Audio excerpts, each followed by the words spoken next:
பங்காக எண்ணுங்கள். திருவிருந்து ஆராதனையை ஒருபோதும் அசட்டை செய்யாதீங்க.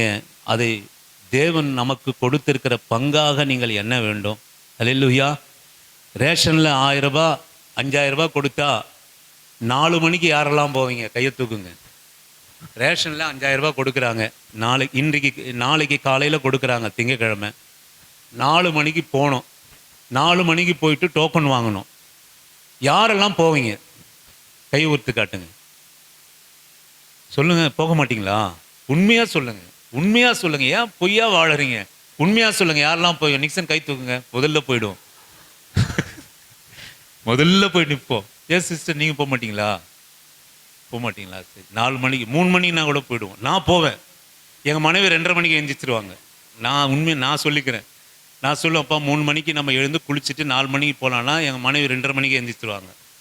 ப்ரேயருக்கும் அப்படி தான் எந்திரிக்கிறாங்க. கர்த்தருக்கு ஸ்தோத்திரம். நான் அதையும் சொல்லணும்.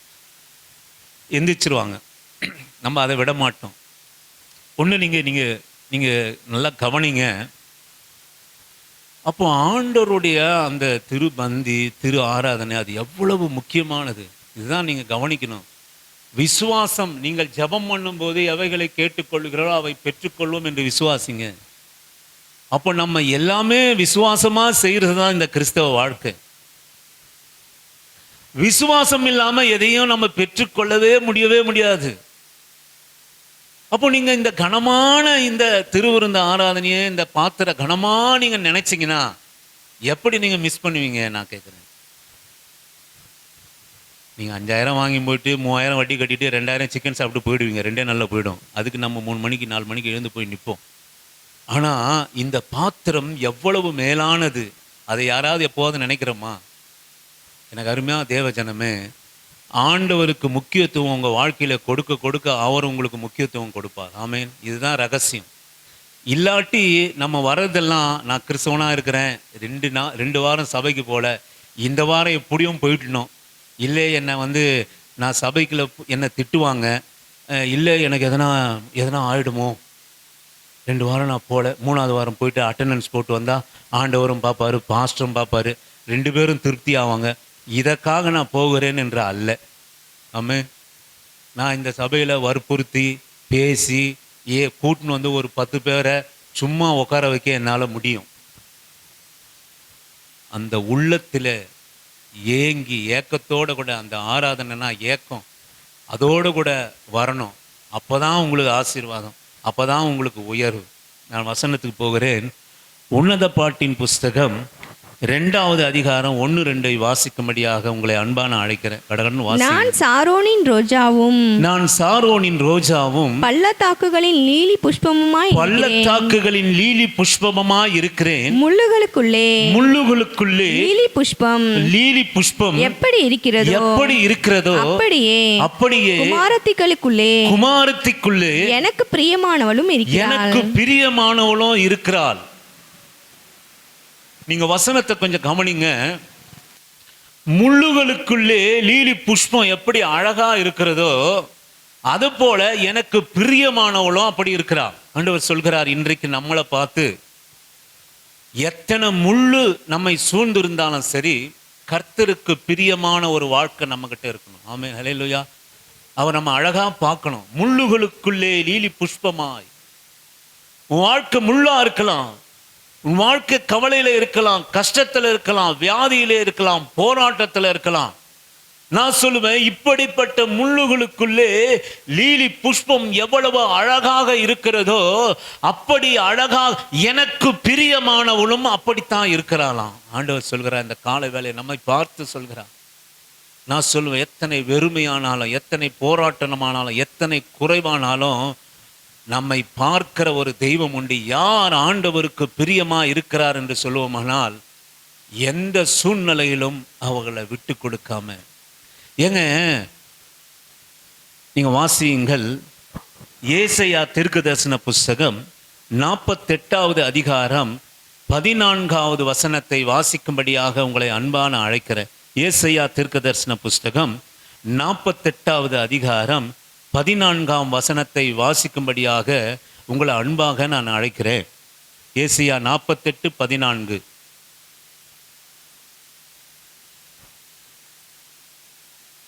நீங்கள் எல்லோரும் கூடி வந்து கேளுங்கள், கர்த்தருக்கு பிரியமானவன் அவருக்கு சித்தமானதை பாபிலோனிலும் செய்வான், அவன் புயம் கல்தேயரின் மேல் இருக்கும் என்பதை இவர்களில் அறிவிக்கத்தக்கவன் யார்? கொஞ்சம் நீங்க கவனிங்க. கர்த்தருக்கு பிரியமானவன் பாபிலோனிலும் ஆண்டவருடைய சித்தத்தை செய்வான். கர்த்தருக்கு பிரியமான எங்க செய்வான் ஆண்டவருடைய சித்தத்தை? பாபிலோன்னா என்ன சொல்லுங்க? பாபிலோன்னா என்ன? இதெல்லாம் என்ன எங்க கேட்குறீங்க?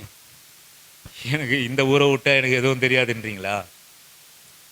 நான் சொல்லுவேன், நீங்கள் வேத வாசிக்கிறதுல குறைவுள்ளவளாக இருக்கிறீங்க, ஆராதனையில் குறைவுள்ளவளாக இருக்கிறீங்க, ஒரு பாட்டு தெரியல உங்களுக்கு, ஆராதிக்க தெரியல, கைத்தட்டி ஆராதிக்க தெரியல, இவைகளெல்லாம் பண்ணுங்க, நீங்கள் சுகமாக இருப்பீங்க. வெக்கப்படாதீங்க. ஆண்டவர் சன்னிதானத்தில் மறுபடியும் மறுபடியும் உங்களை வற்புறுத்துகிற காரியம். நீங்கள் நல்லா ஆராதிங்க, பாடலை கற்றுக்கொள்ளுங்க, வேதத்தை அறிந்து கொள்ளுங்க, அதுதான் நமக்கு விடுதலை. பாபிலோனிலும் கர்த்தருடைய சித்தத்தை செய்வான். பாபிலோனுன்னா என்ன அப்படின்னு கேட்டிங்கன்னா, வேதத்தினுடைய அர்த்தம் பாபிலோனின் அது சிறையிருப்பு, தேவனுடைய பிள்ளைகளுக்கு சிறையிருப்பு, கஷ்டம், கண்ணீர், பசி, வேதனை. இன்னொன்று அர்த்தம் என்னன்னு கேட்டிங்கன்னா, பாபிலோன் என்றால் செழிப்பு. யாருக்கு கஷ்டம் கண்ணீர்னா, தேவனுடைய பிள்ளைகளை பாபிலோனில் யூத ஜனங்களை சிறைப்பிடித்து பாபிலோன் ராஜா பாபிலோனுக்கு கொண்டு போனா சிறையிருப்பு, பசி, அடிமத்தனம், கஷ்டம், போராட்டம், தனிமையான நிலை, வெறுமையான நிலை. இன்னொரு பாபிலோனின் அர்த்தம் என்னன்னு கேட்டீங்கன்னா செழிப்பு. பாபிலோன் என்று சொன்னாலே செழிப்புள்ளது, பொன்னும் பொருளும் குவிந்திருக்கிறது, அலங்காரம் உள்ளது, அழகுள்ளது, இது பாபிலோன். ரெண்டு அர்த்தம் இருக்கிறது. அப்போ கர்த்தருக்கு பிரியமா ஒருத்தன் இருப்பான், ஆனால் அவன் பாபிலோனிலும் கர்த்தருக்கு பிரியமா இருப்பான். ஏன்னா கஷ்டத்திலையும் கண்ணிலும் கர்த்தருக்கு பிரியமா இருப்பான், வசதியிலும் வாய்ப்பிலும் கர்த்தருக்கு பிரியமா இருப்பான். அல்லேலூயா. நான் என்ன சொன்னேன் சொல்லுங்க பார்ப்போம். பாபிலோன்னா என்ன சொல்லுங்க? பாபிலோன்னா என்ன? கஷ்டம், கண்ணீர். ஏன்னா இதெல்லாம் ஒரு பெரிய தியானம். இதெல்லாம் சொன்னா உங்களுக்கு புரியாது. பாபிலோன் என்றாலே பாவம் நிறைந்தது, செழிப்பு நிறைந்தது, மேலானது, எந்த குறைவும் இல்லாது, அழகுள்ளது, அலங்காரம் உள்ளது பாபிலோன். ஆனால் இன்னொரு பக்கம் தேவனுடைய பிள்ளைகள் சிறைப்பட்டு போய் கண்ணீர், கஷ்டம், போராட்டம். வேதம் சொல்கிறது, கர்த்தருக்கு பிரியமானவன் பாபிலோனிலும் கர்த்தருக்கு பிரியமா இருப்பான். கர்த்தருக்கு பிரியமானவன் அவருக்கு சித்தமானதை பாபிலோனிலும் செய்வான். அப்போ கர்த்தருடைய சித்தம் எப்போ செய்யணும்? நீங்க சொல்லுங்க, இந்த அர்த்தம் என்ன? கர்த்தருடைய சித்தத்தை எப்பெல்லாம் நீங்க செய்யணும்? சிறையிருப்புலையும் செய்யணும், கஷ்டத்திலையும் செய்யணும், பிரியமா இருக்கணும், கஷ்டத்திலையும் பிரியமா இருக்கணும், வேதனையிலும் பிரியமா இருக்கணும், குறைவிலையும் பிரியமா இருக்கணும். ஒரு பக்கம் செழிப்பு. ஆமே, அல்லேலூயா. சித்தா ஏன் நீங்க வரல? செழிப்பு.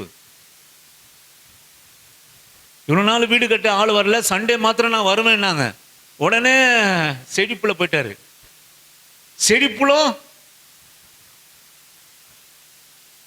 செழிப்பிலும் கர்த்தரை தேடணும், உன் உயர்விலும் தேடணும். நான் சொல்லுவேன், நீங்க சொன்ன ஜபத்தில் ஒரு வார்த்தை வந்தது, கர்த்தர் எனக்கு ஒரு வீட்டை கொடுத்தாருன்னு. நான் சொல்லுவேன், கட்டுறதெல்லாம் வீடு தான், வீட்டை தான் பிளான் போட்டு வீட்டை தான் கட்டணும். ஆனால் ஜபம் பண்ணும் போதெல்லாம் அந்த செத்தையிலும் கல்லுலையும் மண்ணுலையும் நான் அந்த முழங்கால் படிட்டு ஜபம் பண்ணதெல்லாம் என் வாயில் வார்த்தை என்ன தெரியுமா வரும்? ஆண்டவரே, இங்கே அநேகர் வரணும், அநேகர் ஜபம் பண்ணணும், அநேகருக்கு திறக்கப்பட்ட வாசலாக இருக்கணும். கட்டுறது வீடு. ஆனால் வாயிலிருந்து புறப்படுகிற ஜபம் எல்லாம், ஆண்டவரே அநேகர் வரணும், அநேகர் இங்கே கூடணும். ஆனால் கட்டுறது குடியிருக்கிறதுக்காக ஒரு வீடு.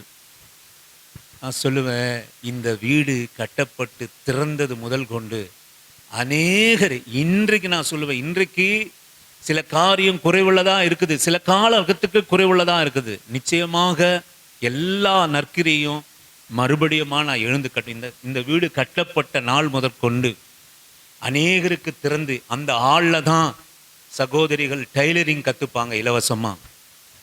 அங்கே தான் பிள்ளைகள் டியூஷன் நடக்கும். அதே வீட்டில் அந்த நீங்கள் முன்னாடி நீங்கள் வந்து பார்த்தீங்கன்னா அதே ஹாலில் தான் நாங்கள் ப்ரேயர் நடத்தணும்.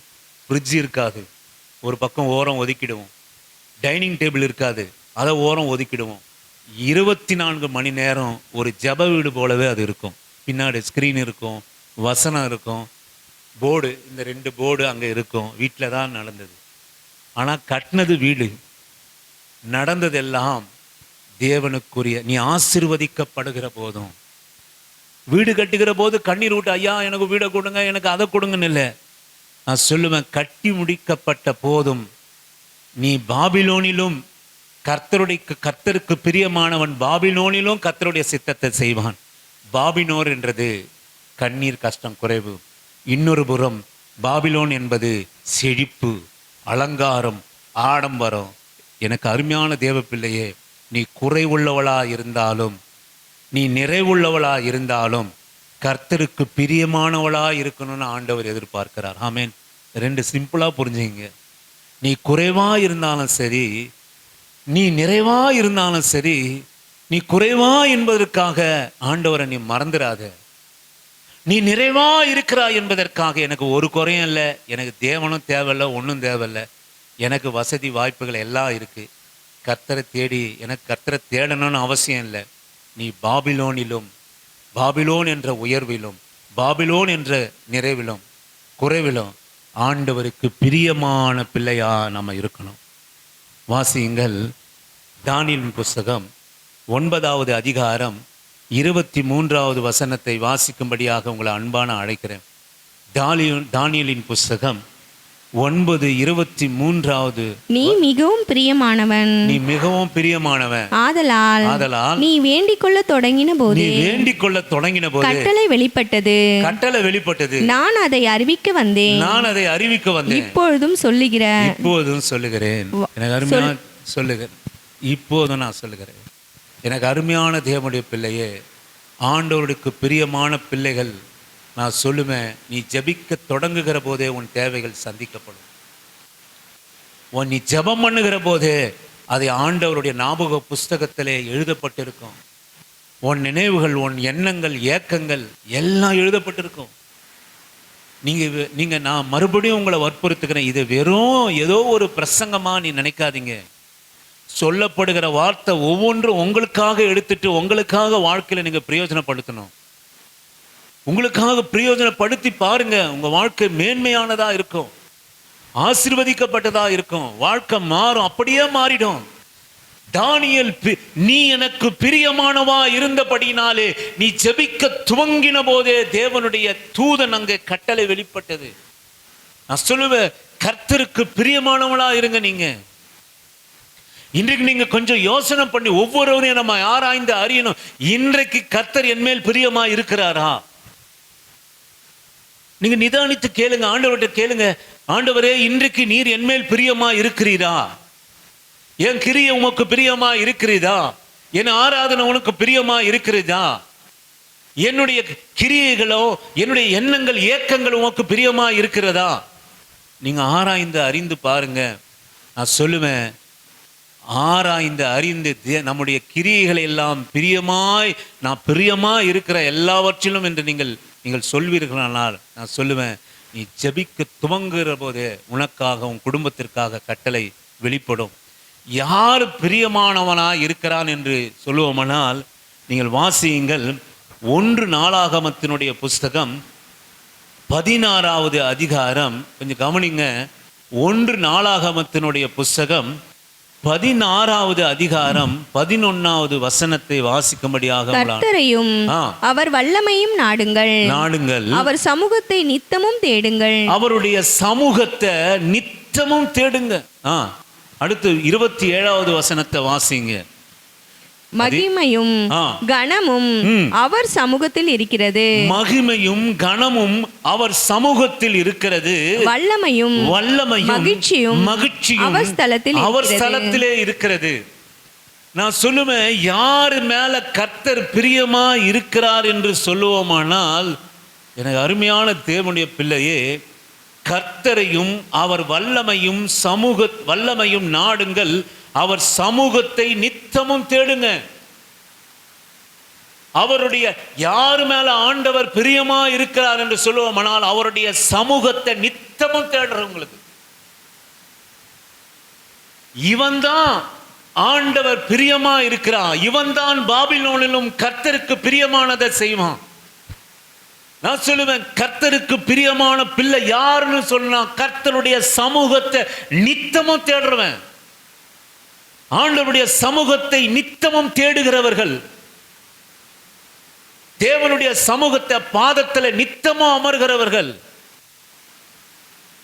ஆண்டவராகிய இயேசு கிறிஸ்து தேவனுக்கு பிரியமானவராய் இருந்தார். நான் சொல்லுவேன், இரவும் பகலும் கர்த்தரை பிதாவை நோக்கி அவர் ஜெபித்தார், அவருடைய சமூகத்தை நாடினார். ஆயிரக்கணக்கான பேர்கள் அவரை கூடி இருந்தாலும், இரவும் பகலும் தேவனுடைய குமாரராய் இருந்தாலும், இரவும் பகலும் கண்ணீரோடு கூட, பெருமூச்சுகளோடு கூட, பெரும் சத்தத்தோடு கூட தேவனுடைய சமூகத்தை தேடினார் இயேசு கிறிஸ்து.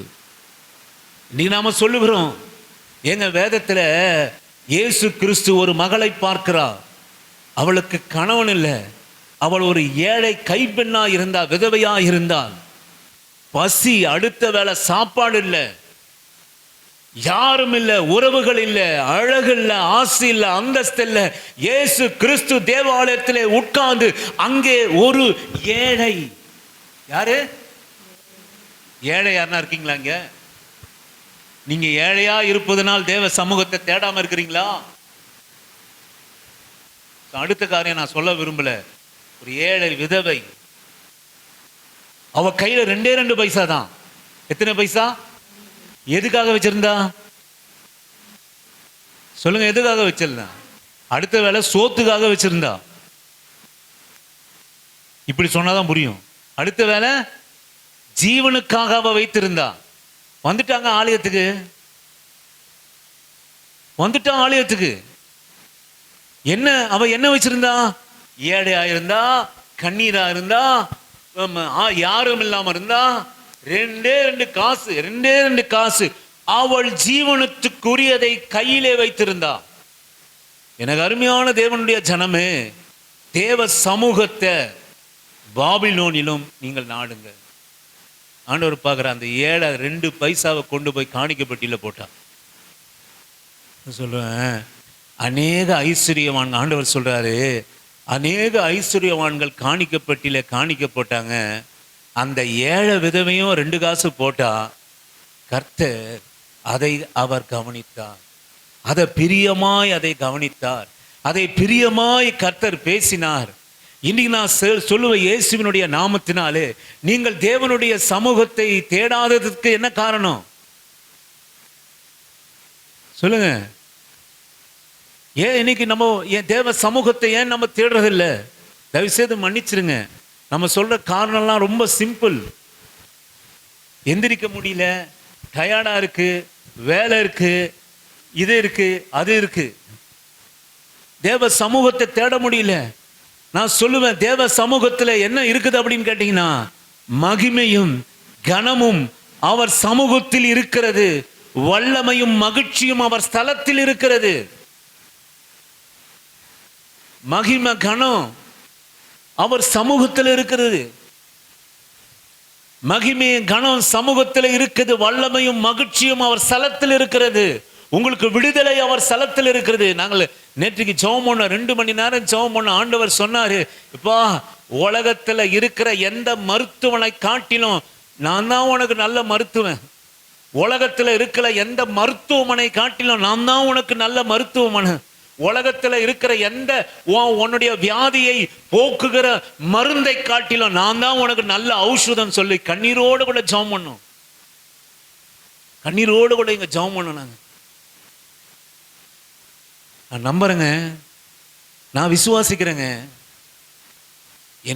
எனக்கு உள்ள சுகம்தான், எனக்கு இருக்கிற சுகம்தான் தேவனுடைய சன்னிதானம் தான். நான் பரிசுத்தவான்னு நான் சொல்லலை. நான் பெரிய, உங்களை விட நான் பெரிய எங்கேயோ இருக்கிறேன், நான் எங்கேயோ இருக்கிறேன், நீங்களாம் எங்கேயோ இருக்கிறீங்க, பக்தி இல்லாமல் இருக்கிறீங்க. நான் சத்தியமாக நான் சொல்ல வரல. நான் சொல்லுவேன், நான் நம்புறேங்க, நான் நம்புறேன். நான் போன வாரம் கூட என் பிள்ளைகிட்ட மனைவிக்கிட்ட சொல்லிட்டு இருந்தேன், ஒவ்வொரு நாளும் உச்சந்தலை முதல் உள்ளங்காலில் இருக்கிற எலும்புகள் எல்லாம் இரவும் பகலும் நான் சொல்லுவேன், ஒரு செருப்பு போட முடியாதுங்க என்னால், ஒரு செப்பல் போட முடியாது, ஒரு இடத்துல பயணம் பண்ண முடியாது, எந்த காரியமே என்னால் செய்ய முடியாது. எல்லா எலும்பு ஜாயிண்ட்லையும் வீக்கம், வலி. அந்த வலி வந்ததுன்னா நான் சொல்லுவேன், ஒரு நாள் நான் பஸ்ஸில் ஏறி வருகிறேன், அப்படியே மடக்கி காலை மடக்கி உக்காந்துட்டேன் சீட்டில். நான் அதை எழுந்திருக்கணும், அது அவ்வளோ சீக்கிரம் முடியாது. அதை பொறுமையாக நான் எந்திரிப்பேன். அந்த ஒரு ஸ்டேஷன் வரத்துக்கு முன்னாடியே பொறுமையாக எழுந்து நிற்பேன். ஒரு நாள் வரி பயங்கரமாக ஆகி கீழே இறங்கினேன். அந்த வலியானது மயக்கத்தை கொடுத்து மரத்தடியில் அப்படியே உட்காந்துட்டேன். பேக் எல்லாம் வச்சுட்டு படுத்துட்டேன், அப்படியே சாஞ்சிட்டேன். இப்படிப்பட்ட காரியம் என் சரீரத்தில் உண்டு, இப்படிப்பட்ட காரியம் என் சரீரத்தில் உண்டு. இன்னும் அநேகம் உண்டு. வெர்டிகோ என்ற வியாதி உண்டு. அப்படியே சாப்பிட்டதெல்லாம் அப்படியே வைத்திருந்து நான் சொல்லுவேன், நீங்கள் இந்த ஜப ஆலயம் நான் சொன்னேன், நாங்கள் ஜெபிக்கிற இடம், அப்போ நாங்கள் முதலாவது ஜெபிக்க ஆரம்பித்தோம். எனக்கு வெர்டிகோ வந்துடுச்சு. அப்போ கூட எந்த ஹாஸ்பிட்டலையும் போல, என் மனைவியும் பிள்ளைகளும் சாட்சியாக இருக்கிறாங்க. ஜப நேரம் வந்தது, 6 மணி ஆயிடுச்சு, ஜபம் பண்ணணும். இப்போது நான் சொல்லுவேன், பைபிளை எடுத்துகிட்டு வந்து என்னால் எழுந்து உட்கார முடியாது. ஒரு தலகாணி போட்டு படுத்துட்டே ஆராதனை பண்ணி படுத்துட்டே வேதத்தை தியானம் பண்ணும். சோத்திரம், அல்லேலூயா. தேவ சமூகம். படுத்துட்டு என்னால் எந்திரிக்க முடியாது. எந்திரிச்சுன்னா தலை சுத்தம், வாந்தி வரும், கீழே விழுந்துருவேன். அதனால எந்த பக்கம் கம்ஃபர்டபுளா இருக்குதோ அந்த பக்கம் படுத்துக்கிட்டே ஜபம் செய்து ஆராதனை செய்து வேதம் வாசித்து 2 மணி நேரம் நாங்கள் ஜபம் பண்ணோம். அல்லேலூயா. நான் அதுக்கு தான் முன்னாடியே சொன்னேன், நான் பெரிய பரிசுத்தவான், நான் பெரிய பக்தி உள்ளவன், நீங்கள்லாம் குறை உள்ளவர்கள் என்பதற்காக நான் இதை சொல்லலை. எதற்காக சொல்கிறேன்னா, தேவனுடைய சமூகம் அத்தனை. இன்னைக்கு யாருமே நீங்கள் வரலனாலும் நான் இங்கே துதிக்கிறேன். ஏன் அப்படின்னா, தேவ சமூகத்தை நான் மதிக்கிறேங்க. நான் உத்தமன் இல்லை, நான் நல்லவன் இல்லை, நான் பரிசுத்தவான் இல்லை, ஆனாலும் தேவனுடைய சமூகத்துக்கு நான் கொடுக்கறத ஆண்டவர் பார்க்கிறார். ஆமென், ஹல்லேலூயா. யாரும் வரலங்க, யாரும் வரல. நான் சொல்லுவேன், அப்படி ஒரு இம்பார்ட்டன்ட் உங்கள் வாழ்க்கையில் தேவ சமூகத்துக்கு கொடுங்க. அங்கே உட்காந்து இருக்கிறீங்க, எங்க பிரச்சனை அங்கே உட்காடுறீங்க, எங்க நாத்தமோ அங்கே உட்காந்து இருக்கிறீங்க, எங்க கடன் சுமையோ அங்கே உட்காந்து இருக்கிறீங்க, எங்க அவமானமோ அங்கே உட்காந்து இருக்கிறீங்க, எங்க நிந்தைய அங்கே உட்காந்து இருக்கிறீங்க. ஆனால் மாற்றி உட்கார உங்களுக்கெல்லாம் தெரியல. எங்க விடுதலை, எங்க எங்க உங்களுக்கு மீட்பு என்பதை நீங்க அறியல. எங்க தேவனுடைய சமூகம் அது ஒரு சாதாரணது அல்ல. 2 பேர் கூடினாலும் அது சாதாரணது அல்ல. நான் விசுவாசிக்கிறேன். நேற்றுக்கு எத்தனை பேர் கூடணும் தெரியுங்களா? 4 பேர் கூடணும். அந்த அம்மா வந்தாங்க, ஜோயல், 4 பேர் தான் இருந்தோம். 2 மணி நேரம் ஜெபம் பண்ணோம். நான் சொல்லுவேன், அதற்குண்டான பலன் உங்களுக்கு தான் சேர்த்து தான் ஜெபம் பண்ணணும். அல்லேலூயா, ஆமென். ஒவ்வொருவரும் பேரை சொல்லி, குடும்பத்தை சொல்லி, பிள்ளைகள் பேரை சொல்லி ஜெபம் பண்ணணும். அதுக்கு அந்த அம்மா சாட்சியாக இருக்கிறேன். நான் நம்புறேங்க, நான் விசுவாசிக்கிறேங்க. தேவ சமூகத்தில் நான் கொடுக்குற நேரம் எனக்கு வீணா போகாதுன்னு நான் விசுவாசிக்கிறேங்க. தேவ சமூகத்தில் நான் ஜெபம் பண்ணி நான் விசுவாசிக்கிற ஜெபம் உங்களுக்கும் பயனுள்ளதா இருக்குன்னு நான் நம்புறேன். அதனால தான் எத்தனை பலவீனமா இருந்தாலும் எல்லாம் குளிச்சுட்டு கிழிச்சிட்டு இந்த வெள்ளை சட்டையை போட்டுட்டு வந்து நான் இங்கே நிற்கிறேன். ஆமென், அல்லேலூயா, ஆமென். நான் சொல்லுவேன், ஏன்னா மகிமையும் கனமும் அவர் சமூகத்தில் இருக்கிறது, அவருடைய ஊழியம் அவருடைய சமூகத்தில் இருக்கிறது, அவருடைய சித்தம் அவருடைய சமூகத்தில் இருக்கிறது, வல்லமையும் மகிழ்ச்சியும் அவருடைய ஸ்தலத்தில் இருக்கிறது. இதெல்லாம் நீங்கள் விசுவாசிக்கணும். எனக்கு பிரச்சனை, எனக்கு போராட்டம், எனக்கு கண்ணீர், இப்படியே அதே இடத்துல உட்காந்துன்னு நாற்று இருக்கிற இடத்துல உட்காந்துருந்தா நாற்று அடிச்சுட்டு தானே இருக்கும். மாற்றி உட்காருப்பா, உட்கார வேண்டிய இடத்த மாற்று. தேவ சமூகத்தை நாடுங்க, தேவ சமூகத்தை தேடுங்க. தேவ சமூகத்தில் விடுதலை உண்டு, தேவ சமூகத்தில் மகிமை உண்டு, தேவ சமூகத்தில் கனம் உண்டு, தேவ சமூகத்தில் மீட்பு உண்டு. அதை நான் சொல்லுவேன். எனக்கு ஏன் சுகம் அப்படின்னா, நேற்றுக்கு ஜெபம் பண்ண நேத்துக்கு உபவாசித்து ஜெபம் பண்ண 1000 வியாதிகள் என் சரீரத்துல இருந்தாலும் தேவ சமூகத்திலே நான் வந்து கனப்படுத்துகிற போது அவருக்கு பிரியமா இருக்கிறபடினாலே எங்களுடைய ஜெபத்தை ஆண்டவர் கேட்கிறார். ஹல்லேலூயா, ஹல்லேலூயா. ஜெபம் என்பது யாரோ பார்க்கணும் என்பதற்காக ஜெபம் இல்லை. நான் இன்னைக்கு சர்ச்சுக்கு வந்தா அந்த அக்கா பார்க்கணும், இந்த அண்ணன் பார்க்கணும். காலையில எழுந்து குளிச்சுட்டு கிழிச்சிட்டு ஒரு நல்ல புடவை எடுத்து கட்டுறான்ல, பார்க்கணும். யாரும் உன்னை பார்க்க தேவையில்ல, தேவன் உன்னை பார்த்தா போதும். அல்லேலூயா. நான் சொல்லுவேன், நீ எழுந்து ஒரு நல்ல புடவைய நல்ல ஃபேன் சட்டை எடுத்து கட்டிட்டு அதை கர்த்தர் பார்க்குறாருங்க. என்னப்பா இது, இன்னைக்கு நல்லா தெரியும், ஒருத்தரும் வர போறது இல்லை. அதை விசுவாசத்தோடு கூட நீ எழுந்து உன் முகத்தை கழுவி நீ குளிச்சுட்டு நீ ஒரு நல்ல புடவை கட்டி கர்த்தர் என்ன பார்ப்பார். அல்லேலூயா. போதும், நைட்டியே போதும். யார் பார்க்குறா? கர்த்தர் பார்க்குறாருங்க. உனக்கு கொடுத்த ஆசீர்வாதத்தை ஆண்டவர் பார்க்குறாரு. என் புள்ள வந்திருக்கா, நான் கொடுத்ததோடு வந்திருக்கதா, நான் கொடுத்த மகிழ்ச்சியோடு வந்திருக்கா, நான் கொடுத்த ஆடையோடு கூட வந்திருக்கா, நான் கொடுத்த சுகத்தோடு கூட வந்திருக்கதான்னு ஆண்டவர் பார்க்குறாரு. யாரும் பார்க்க தேவையில்ல. தேவனுடைய சமூகம் அத்தனை உண்மை, தேவனுடைய சமூகம் அத்தனை பரிசுத்தம், தேவனுடைய சமூகம் அத்தனை விடுதலை. நீங்க அப்படி பார்க்கணும், தேவனுடைய சன்னிதானத்தை அப்படி பார்க்கணும், அத்தனை மதிப்பு கொடுக்கணும் தேவ சந்நிதிக்கு. யாரை காட்டிலும், எந்த உறவை காட்டிலும் ஆண்டவருடைய சன்னிதானத்துக்கு மதிப்பு கொடுக்கணும். ஒரு ஞாயிற்றுக்கிழமை ஆனா உங்களை பத்தி தெரிஞ்சிருக்கணும். இஸ்ரவேல் பிரதர் ஞாயிற்றுக்கிழமை எங்க வரமாட்டார், நிக்சன் தம்பி எங்க வரமாட்டார். உன்னை கூப்பிடவே கூடாது, ஃபார்மாலிட்டிக்கு இன்விடேஷன் கொடுக்கணும். நீ வரமாட்ட தெரியும், நான் சும்மா கொடுத்துட்டு போறேன் இன்விடேஷன். அப்படி கொடுக்கணும், அப்படி கொடுக்கணும். நீ ஞாயிற்றுக்கிழமை வரமாட்ட, எதுக்கும் நான் உனக்கு வச்சுட்டு போறேன், அப்படி இன்விடேஷன் கொடு. இதுதான் வைராக்கியங்க. செருபாவேலுக்கு சொல்வது என்னவென்றால், கர்த்தருடைய வைராக்கியம் அதை செய்யும். நீ கர்த்தருக்கு வைராக்கியமா இருந்தா ஆண்டவர் உனக்கு வைராக்கியமா இருப்பார். நீ அநேகர் ஆண்டவருக்கு வைராக்கியமா இருப்பதில்லை, அதனால ஆண்டவர் உங்களுக்கும் வைராக்கியமா எனக்கும் அவர் இருப்பதில்லை.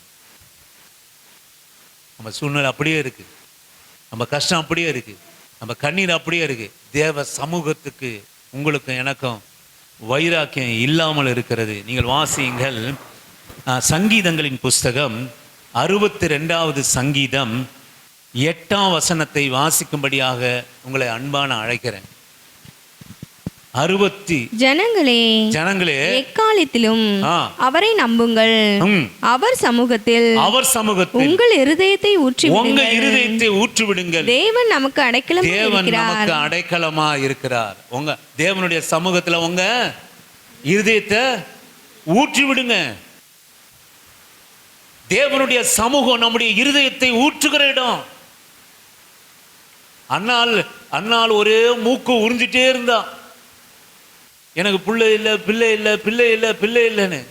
ஆனால் நான் சொல்லுவேன், ஒரு நாள் தேவனுடைய சமூகத்தில் வந்து கண்ணீர் வடித்தால் அவள் கர்ப்பம் அடைந்தாள். நான் சொல்லுவேன், தேவ சமூகத்தில் இருதயத்தை ஊற்றினான். என் இருதயத்தை ஆண்டவரிடத்தில் ஊற்றினேன்.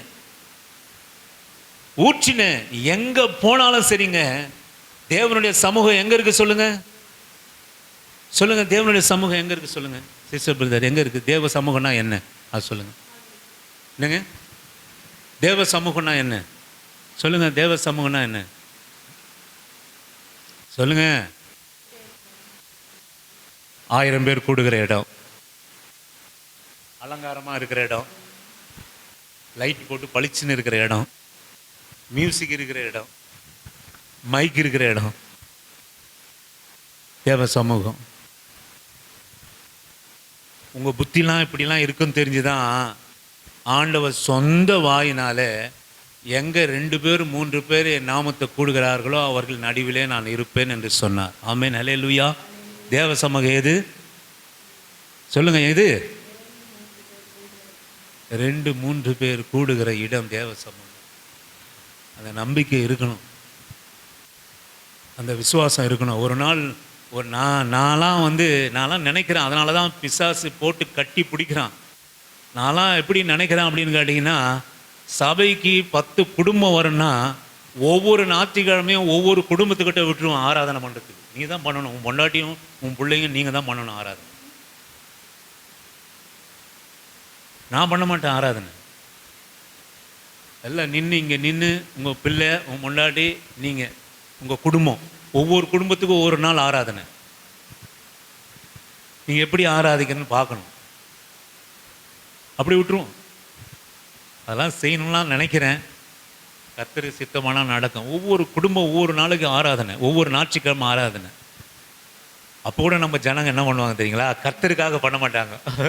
அப்பா 10 குடும்பம் வருது, அந்த அக்கா எப்பா நல்லா ஆராதிக்கிறேன், நல்லா கண்ணீரோடு கூட ஜெபம் பண்ணுறேன். அப்போ கூட அந்த அக்காக்காக, அந்த அண்ணனுக்காக ஒரு 2 பேர் அந்த ஆராதனை பண்ணுங்க. ஏன் முடியல?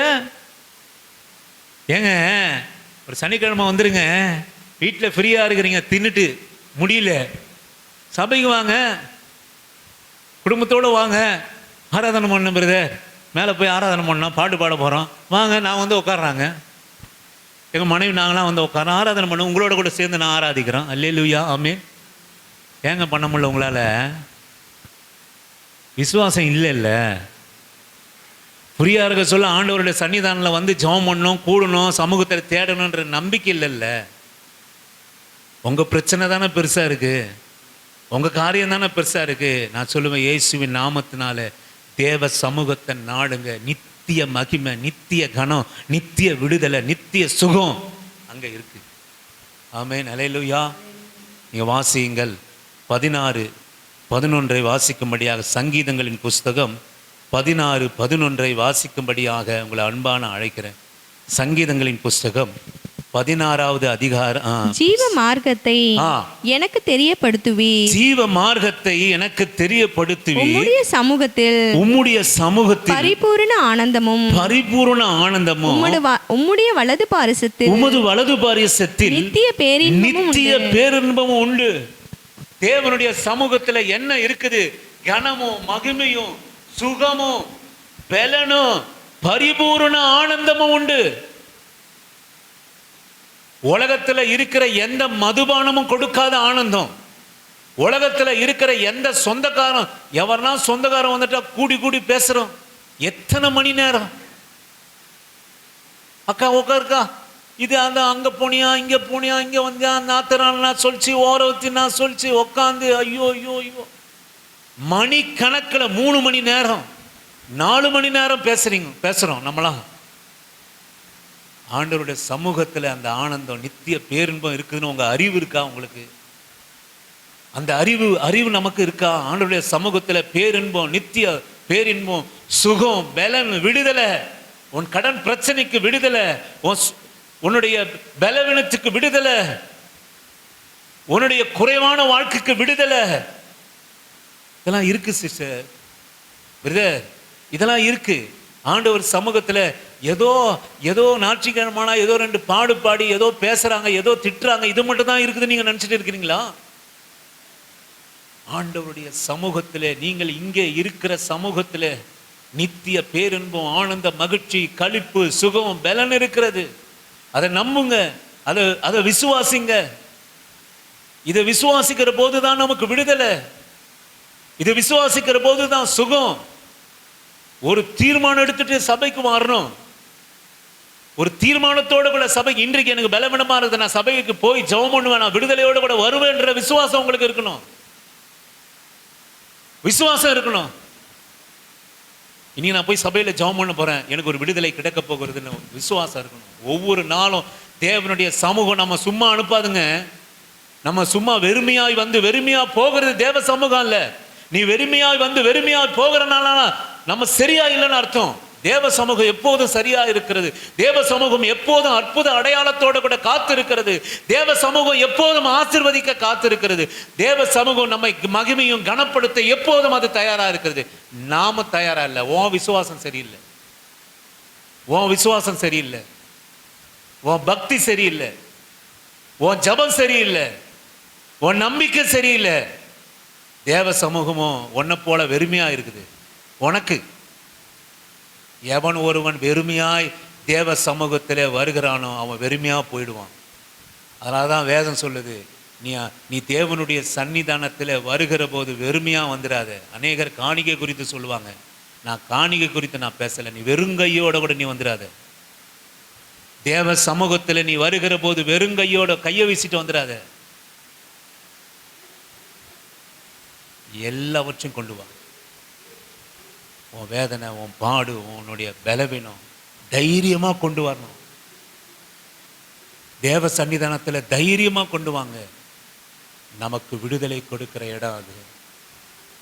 அதை நம்ம இன்னைக்கு நான் மறுபடியும் சொல்கிறேன், அநேகர் வியாதி பலவீனம்தான் காரணம் தேவ சமூகத்துக்கு வராததை பற்றி சொல்கிறாங்க. நான் இன்றைக்கி சொல்லுவேன், நான் சொல்லுவேன், அங்கே தான் முடிவில்லாத ஜீவன் உண்டு, அங்கே தான் நமக்கு என்னால் வெற்றி உண்டு, அங்கே தான் விடுதலை உண்டு. நீங்கள் அப்படி இன்றைக்கி நான் சபைக்கு போகிறேன், நான் எனக்காக என் பிள்ளைகளுக்காக ஜெபம் பண்ண போகிறேன், ஆண்டவர் எனக்கு விடுதலையை கொடுக்க போகிறார் என்ற நம்பிக்கையோடு விசுவாசத்தோடு அந்த எண்ணத்தோடு கூட நீங்கள் வந்தால் எப்படி தெரியுமா இருக்கும்? நீ பலவீனத்தோடு வருவாரன்னா உன் வேதம் நனைஞ்சு தான் போகும். உன் வேதம் நனையுங்க. நான் சொல்லுவேன், இங்கே இவங்க பயங்கரமாக திட்டினாங்க, பேசினாங்க. நான் நம்பிக்கையாக சொல்ல முடியும், ஒரு நாள் ஜெபம் பண்ணாங்க, ஒரு கிறிஸ்மஸ் நாளிலே. இன்றைக்கும் என்னால் மறக்க முடியாது.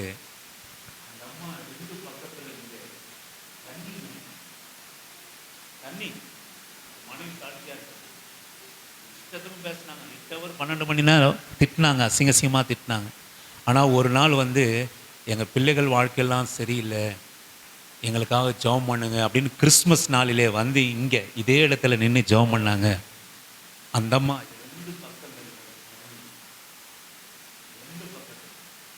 சொல்லுவேன். அதுக்கப்புறம் நீங்கள் பார்த்தீங்கன்னா 2 பிள்ளைக்கு வேலை, 2 பிள்ளைக்கு கல்யாணம், 2 பிள்ளைக்கு பேரப்பிள்ளை, 2 பிள்ளைகளுக்கும் பிள்ளை. நான் நம்புகிறேங்க, கண்ணீரோடு கூட ஒரு புறஜாதி தைரியமாக சண்டை போட்ட இடம், காரி துப்பின இடம், அந்த இடத்துல தேவனுடைய சன்னிதானத்தில் கண்ணீரோடு கூட அவங்க ஜெபம் பண்ணாங்கல்ல. நிச்சயமா ஆண்டவர், நானும் கண்ணீரோடு ஜெபம் பண்ணேன்.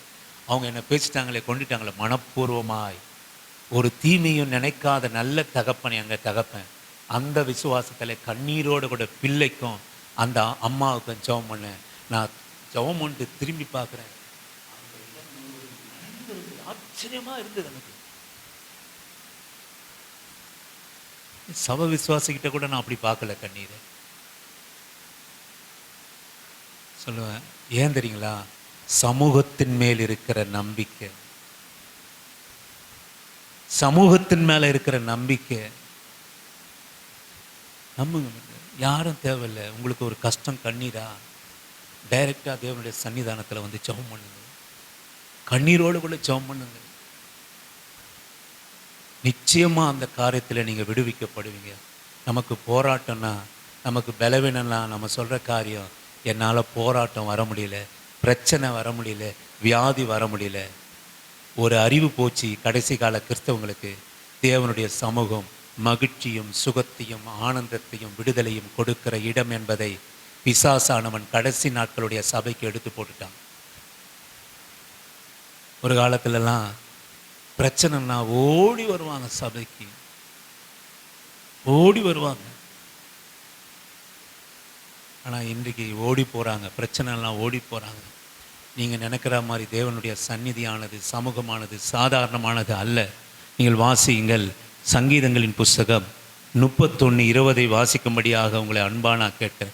நான் மறுபடியும் இதெல்லாம் ரொம்ப நான் ஆழமாக தான் சொல்கிறேன், அழுத்தி சொல்கிறேன், கஷ்டத்தோடு கூட சொல்கிறேன், கண்ணீரோடு கூட சொல்கிறேன். உங்கள் ஜெப வாழ்க்கையும் மாறணும் என்ற நம்பிக்கையில் சொல்கிறேன். உங்கள் குடும்ப வாழ்க்கையை நீங்கள் ஆசீர்வாதமாக இருக்கணும் என்பதற்காகத்தான் நிறுத்தி அதையே ஆண்டவர் உங்களுக்காக போதிக்கிறார். அதன் பிறகு ஆண்டவரும் நீங்களும் வாசியுங்கள். சங்கீதங்கள் புஸ்தகம் 31:20 வாசிக்கும்படியாக உங்களை. மனுஷனுடைய அகங்காரத்துக்கு அவர்களை உமது சமூகத்தினுடைய மறைவிலே மறைத்து நாவுகளின் சண்டைகளுக்கு அவர்களை விலக்கி உமது கூடாரத்திலே ஒளித்து வைத்து காப்பாற்றுகிறீர். அல்லேலூயா. மனுஷனுடைய அகங்காரத்துக்கு உமது சமூகத்தின் மறைவிலே மறைத்து நாவுகளின் சண்டைக்கு அவர்களை விலக்கி. தேவனுடைய சமூகம், நீங்கள் கவனிங்க, என் மனுஷன் உங்கள் மேலே வைக்கிற அகம்பாவம், அகங்காரம், அகங்காரம் சுகத்துக்காக அல்ல, மகிழ்ச்சிக்காக அல்ல, கனத்துக்காக அல்ல, உயர்வுக்காக அல்ல, மாத்திரமல்ல மனுஷன் உங்க மேல வைக்கிற அகங்காரம், நாவுகளின் சண்டை, உங்களை பேச்சுற பேச்சு. நீங்க எத்தனை பேச்சு யாரை பேசினாலும் நீங்க என்ன பேசணும்? யாராவது ஒன்று பேசினா நீங்க என்ன பேசணும் சொல்லுங்க? யாராவது உங்களை ஒன்று பேசினா, உங்க உறவானாலும் சரி, யாரா ஒன்று பேசினா நீங்க எத்தனை பேசணும்? என்னங்க அப்படியா நடக்கிறீங்க? உண்மையா சொல்லுங்க, அப்படியா நடக்கிறீங்க? நீங்க எத்தனை வைராக்கியம் வச்சுக்கிறீங்க, எத்தனை போராம வச்சுக்கிறீங்க? என்ன திட்டான், அவன் திரும்பி வருவான் உடைக்கிறீங்களே கிறிஸ்தவங்களா?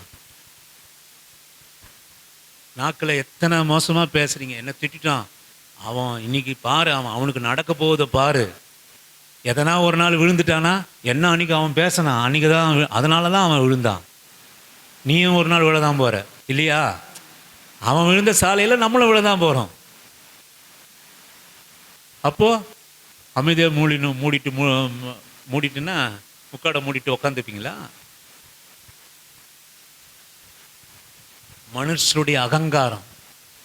மறுபடியும் வரேன், மறுபடியும் நான் சொல்கிறேன், மறுபடியும் சொல்கிறேன்.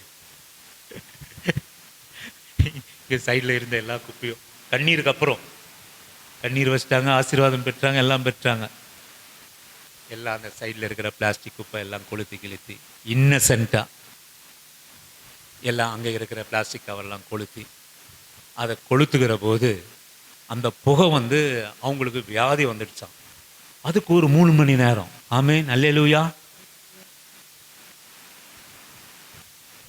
நான் என்ன பண்ணியிருப்பேன் சொல்லுங்க? நான் என்ன பண்ணியிருப்பேன்? நீங்கள் என்ன பண்ணியிருப்பீங்க? போட்டு பொழுது தள்ளிட்டு இருக்க மாட்டீங்க? போனை கூப்பிட்டு, அக்காவை கூப்பிட்டு, மாமியாரை கூப்பிட்டு மாற்றினேன். யாரை பற்றி? நான் இந்த ஊருக்காரன், எங்கிருந்து வந்த நாய் என்ன போய் பேசுது? மாமா வா இன்னைக்கு ஒரு இல்லை, யாருமே வேணாம், என் பொண்டாட்டி ஒரு வாய் ஒன்று போதும், அவன் முன்னாடி யாருமே நிற்க முடியாதுப்பா, திறந்து விடுப்பா. அப்படித்தானே செய்வீங்க? பதிலுக்கு பதில். இது கிறிஸ்தவ சுபாவம் இல்லை. இனி ஏன் நீங்க ஆசீர்வதிக்கப்படலன்னா, பொறாமைக்கு பொறாமை. இனி என்ன பேசிட்டியா, நீ எனக்கு முன்னாடி இப்படி பண்ணிட்டியா, நானும் பண்றேன். ஜபத்துல வந்தது, எல்லா அகங்காரத்துக்கும் உனக்கு விரோதமா பேசுகிற நாவுக்கும், நீ வேலை ஸ்தலத்துல கூட சரி, நீ அமைதியோட கூட இரு, அமைதியோட கூட இரு. எல்லா பேசுகிற அகங்காரத்துக்கும், மனுஷருடைய அகங்காரத்துக்கும் அவர்களை உமது சமூகத்தின் மறைவிலே மறைத்து. ஆமென். அந்த வார்த்தைலாம் எங்க மறையும் தெரியுங்களா? இது அர்த்தத்தை புரிஞ்சுக்குங்க. மனுஷருடைய அகங்காரத்துக்கு அவர்களை உமது சமூகத்தின் மறைவிலே மறைத்து. ஏங்க உங்களை பிரதர் நான் அனாவசியமா திட்டுறேன், உங்களை காயப்படுத்துமா படுத்தாதா? படுத்துமா படுத்தாதா? இவர் பெருசா சொல்லிட்டாரு, இவர் நாத்திகமான மயக்க போச்சுன்னு சொல்லிடுவாங்க, எங்களுக்குள்ள தெரியும், நாங்க வாங்க. அப்போ உங்களை படுத்துமா படுத்தா? சொல்லுங்க, காயப்படுத்துமா படுத்தாதா? அந்த காயத்துக்கு எங்க மருந்து நீங்க தேடணும் அப்படின்னா, உமது சமூகத்தின் மறைவிலே அவைகளை மறைத்து. ஆமென். நீங்க அப்படி பேச சொல்ல ஆண்டவருடைய சன்னிதானத்துல ஒரு பாஸ்டிங் பிரேயரோட கூட வாங்க. அல்லேலூயா. யாருன்னா உங்களை அகங்காரமா நாவுகளை சண்டை எல்லாம் போட்டு உங்களை திட்டாங்கன்னா ஒரு பாஸ்டிங் போட்டுருங்க. போட்டுட்டு ஆண்டவருடைய சன்னிதானத்தில் அப்பா உமக்கு ஸ்தோத்திரம் ஆண்டவரே, இப்படி பேசிட்டாங்க, அவங்க நல்லா இருக்கணும், அவங்கள ரட்சிங்க. ஆனால் ஒன்னே ஒன்று ஆண்டவரே, நான் இப்படி குறைவாக இருக்கிறதுனால தானே ஆண்டவர் அவங்க அகங்காரம் என் மேலே அகங்காரம் பண்ணிட்டாங்களா ஆண்டவர், உன் புள்ள கொஞ்சம் தாழ்மையாக இருக்கிறதுனால 4 பேருக்கு முன்னாடி என்னை அசிங்கமாக பேசிட்டாங்க ஆண்டவரே. நான் இந்த நிலைமையில் இருக்கிறதுனால தானே அவர்கள் பேசாதபடிக்கு என்னை உயர்த்தும். ஆமேன், ஹல்லேலூயா. இப்படி ஜெபம் பண்ணாதீங்க. ஆண்டவரே என்னை பேசுக்கப்பா, அவன் எப்படி இருந்தாலும் அவன் அழிஞ்சு போனான் ஆண்டவரே. அப்படி ஜெபம் பண்ணாதீங்க. ஆண்டவரே என்னை அவன் பேசிட்டான், அவன் நல்லா வாழட்டும், அவனுக்கு முன்பாக என்ன நல்லா வாழவேன். எந்த அகங்காரத்தில் அவன், அகங்காரத்தினுடைய வார்த்தை. அகங்காரம் எப்போ வரும் சொல்லுங்க? அகங்காரம் உங்க மேல எப்போ வரும் சொல்லுங்க? திரு முடிங்கிறீங்களே. அகங்காரமா உங்களை ஒரு உறவு பேசிட்டாங்க, உங்களை தள்ளிட்டாங்க, கேவலமா உங்க பக்கத்து வீட்டுக்காரங்க உங்களை நடத்திட்டாங்க. எப்போ வரும்? நீ தாழ்ந்து இருக்கிற போது தானே, நீ குறைவா இருக்கிற போது தானே. இல்லை ஒரு ஆஃபீஸில் எப்போ உங்களுக்கு கேவலமா உங்களை பேசுவாங்க? நீங்க தாழ்ந்து இருக்கிற போது, நீங்க தப்பு செய்கிற எதனா தவறா செஞ்சிடுற போது. அகங்காரமா, டே முட்டாள் நீ என்ன வேலை செய்யற, அகங்காரம். டேய் இதெல்லாம் போய் என்னுடைய தகுதிக்கு, என் வசதிக்கு, வாய்ப்புக்கு நான் காரு, நான் பங்களா இதெல்லாம் வச்சுன்னுக்கிறேன், இந்த தரித்திரத்தை என் பக்கத்தில் கொண்டு வந்துட்டாங்க. அகங்காரமாய் பேசுகிறது. நீங்கள் ஒன்று முடிக்கிறப்போ, ஜபத்தை முடிக்கிறப்போ, ஆண்டவரே உங்ககிட்ட உங்கள் புள்ள கேட்குற அகங்காரத்தினால பேசின வார்த்தையை அவர்களை வாழ வைத்து அவர்களுக்கு முன்பாக என்னையும் வாழ வைத்து உயர்த்துங்க ஆண்டவரேன்னு ஒரு வார்த்தை நீங்கள் ஜெபம் பண்ணணும். இந்த அகங்காரத்தெல்லாம் தேவனுடைய சமூகத்தில் மறைத்து வைப்பார் ஆண்டவர். மறைத்து வச்சிருவார். நீங்க மறந்துடுவீங்க. உங்களை பேசின பேச்சு நீங்க மறந்துடுவீங்க. எப்போ நீங்க நல்லா இருப்பீங்க தெரியுங்களா? எப்போ உங்களுக்கு மனசுக்கு ஆறுதலா இருக்கும் தெரியுங்களா?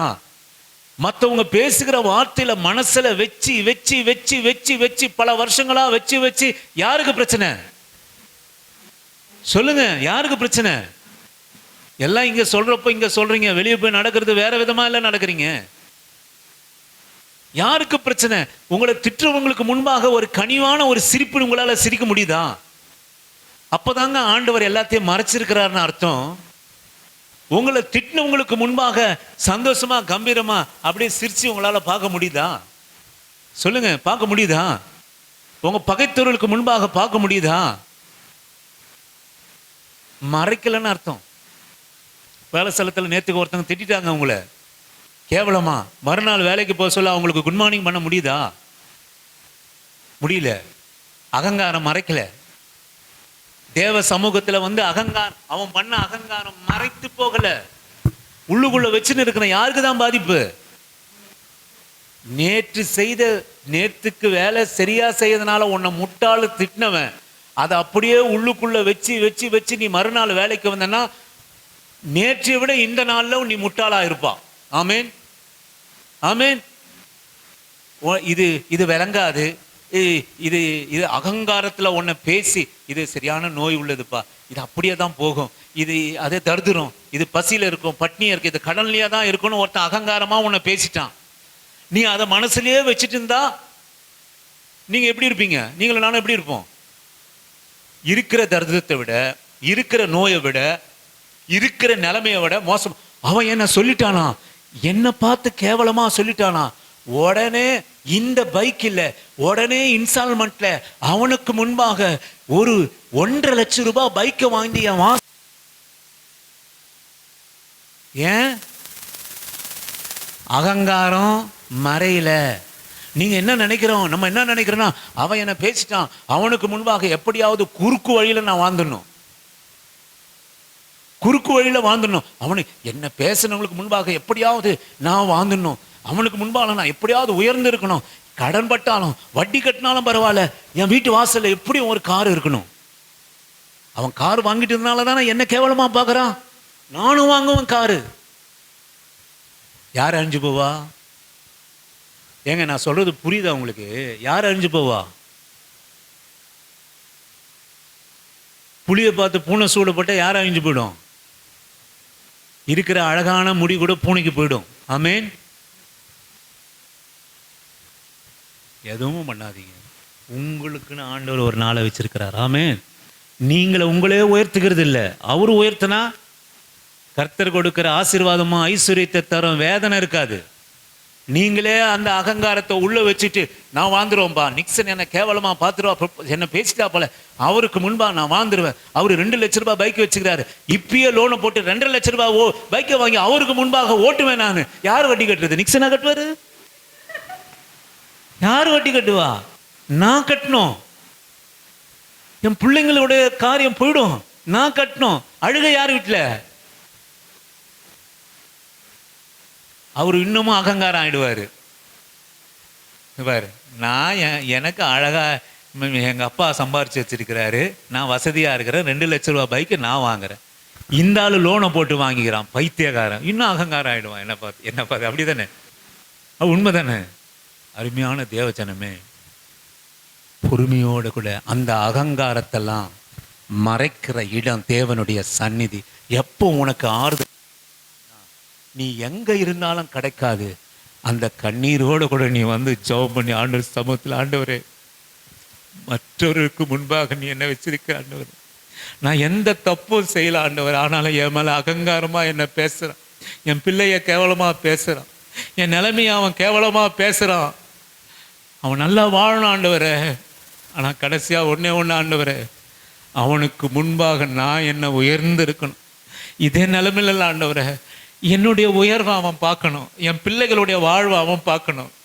அப்படின்னு ஆண்டவருடைய சன்னிதானத்துல அவனுடைய அகங்காரங்களை மறைத்து போடுகிற இடம். நீ வெளியே போற சொல்ல எப்படி தெரியுமா போவ? நான் சொல்லுவேன், அவனுடைய அகங்காரம் உன்னை ஒரு நாளும் சேதப்படுத்தாம விடுதலையோட கூட நீ வெளியே போவ. ஆமென், அல்லேலூயா. மகிமையும் கனமும் சுகமும் கொடுக்கிற இடம் மாத்திரம் அல்ல தேவனுடைய சன்னிதானம். உனக்கு எதிராக பேசுகிற அகங்காரமான வார்த்தை, உன் வறுமையை கண்டு, உன் நிலைமையை கண்டு, உன் சூழ்நிலையை கண்டு உன்னை அவமானப்படுத்துகிற அகங்கார வார்த்தை, வீணான வார்த்தை, சண்டையினுடைய வார்த்தை, தேவரே ஆண்டவருடைய சமூகத்தில், தேவரே ஆண்டவரே என் மேல அகங்காரமான வார்த்தையை பேசிட்டாங்க ஆண்டவரே, நான் அவர்களை மன்னிக்கிறேன், அவர்களை வாழ வைங்க. ஆனா ஒன்னே ஒண்ணுப்பா, ஒரு நாளை ஒன்று எனக்கு குறித்து நீங்களே உயர்த்துக்கிறது இல்லை. அவனுடைய அகங்காரத்துக்கு முன்பாக நீங்களும் அகங்காரப்பட்டு வலையிலே சிக்கிக்கொண்டு நீங்களே உங்களை உயர்த்தி காண்பதிப்பதில்லை. பொறுமையோட காத்திருந்து அந்த அகங்காரத்துக்கு ஆண்டவர் வைத்திருக்கிற பதிலுக்காக நீங்களும் நானும் பொறுமையோட கூட காத்திருக்கணும். ஆமென், அல்லேலூயா. பொறுமையோட கூட எப்போ நீங்க பொறுமையோட கூட காத்திருப்பீங்கன்னா, சமூகத்துல மறைஞ்சு போது பார்த்தீங்களா, அப்பதான் உங்க ஆத்துமாக்கு இளைப்பாறுதல் கிடைக்கும். ஆமென், அல்லேலூயா. எல்லாரும் வருத்தப்பட்டு பாரம் சுமக்கிறவர்களே, எல்லாரும் என்னிடத்திலே வாருங்கள், நான் ஏன் உங்க வருத்தங்களை எல்லாம் மறைத்து போடுகிற கர்த்தர். அது அப்படியே உங்களை குத்திக்கினே இருக்கும். நீங்க குத்துனா கூட உங்க பொண்டாட்டி விட மாட்டாங்க. ஏங்க அப்படி பேசிட்டான், நம்மளை பார்த்து அப்படி பேசிட்டான், நம்மளை பார்த்து அப்படி பேசிட்டாங்க, ஐயோ நம்மளை பார்த்து இப்படி பேசிட்டாங்க, எப்படியாவது அவர்களுக்கு முன்பாக நம்மளே எழுப்பி காட்டுவது அல்ல. அல்லேலூயா. பொறுமையோடு கூட ஆண்டவர் உயர்த்துகிற நாளுக்காக காத்திருந்தன்னா அந்த அகங்காரத்துக்கு சரியான பதில் வரும். அந்த சண்டைக்கு சரியான பதிலை கர்த்தர் ஆண்டவர் தருவார். இது தேவ சந்நிதானம் கொடுக்கிற இடம். ஆமென், அல்லேலூயா. கடைசியாக ஒரே ஒரு காரியத்தை நான் சொல்லிட்டு போகிறேன். உங்களுக்கெல்லாம் காரியம் தெரியும், வாய்மொழியாக நான் சொல்லுகிறேன், நீங்கள் வாசித்துட்டு போகலாம். தானியேலின் புஸ்தகம் 3வது அதிகாரம் நான் முடிக்க விரும்புகிறேன். தானியேலுடைய புஸ்தகம் 3வது அதிகாரம் 17-18 வாசிக்கும்படியாக உங்களை அன்பான அழைக்கிறேன். தானியேலின் புஸ்தகம். நாங்கள் ஆராதிக்கிற எங்கள் தேவன், நாங்கள் ஆராதிக்கிற எங்கள் தேவன் எங்களை தப்புவிக்க வல்லவராய் இருக்கிறார், எங்களை தப்புவிக்க வல்லவராய் இருக்கிறார். அவர் எரிகிற அக்கினி சூளைக்கும், அவர் எரிகிற அக்கினி சூளைக்கும் ராஜாவாகிய உம்முடைய கைக்கும் நீங்களாக்கி விடுவிப்பார். நீங்களாக்கி எங்களை விடுவிப்பார். விடுவிக்காமல் போனாலும் நாங்கள் உம்முடைய தேவர்களுக்கு ஆராதனை செய்வதும் இல்லை, நீர் நிறுத்தின பொற்சிலையை பணிந்து கொள்வதும் இல்லை என்கிறது ராஜாவாகிய உமக்கு தெரிந்திருக்க கடவுது என்றார்கள். நீங்கள் கவனித்தீர்களானால் 24வது வசனத்தை வாசிக்கும்படியாக. அப்பொழுது ராஜாவாகிய நேபுகாத்நேச்சார் பிரமித்து தீவிரமாய் எழுந்திருந்து தன் மந்திரிமார்களை நோக்கி 3 புருஷரை அல்லவோ கட்டுண்டவர்களாக அக்கினியிலே போடுவித்தோம். அவர்கள் ராஜாவுக்கு பிரதியுத்தரமாக ஆம் ராஜாவே என்றார்கள். அதற்கு அவன் இதோ 4 பேர் விடுதலையாய் அக்கினியின் நடுவிலே உலாவுகிறதை காண்கிறேன். அவர்களுக்கு ஒரு சேதமும் இல்லை. 4ஆம் ஆளின் சாயல் தேவபுத்திரனுக்கு ஒப்பாக இருக்கிறது. நான் சொல்லி ஆரம்பிச்ச நான் முடிக்கிறேன். எனக்கு அருமையான தேவ பிள்ளையே, கர்த்தருக்கு பிரியமானவன் பாபிலோனிலும் அவருடைய சித்தத்தை செய்வான்.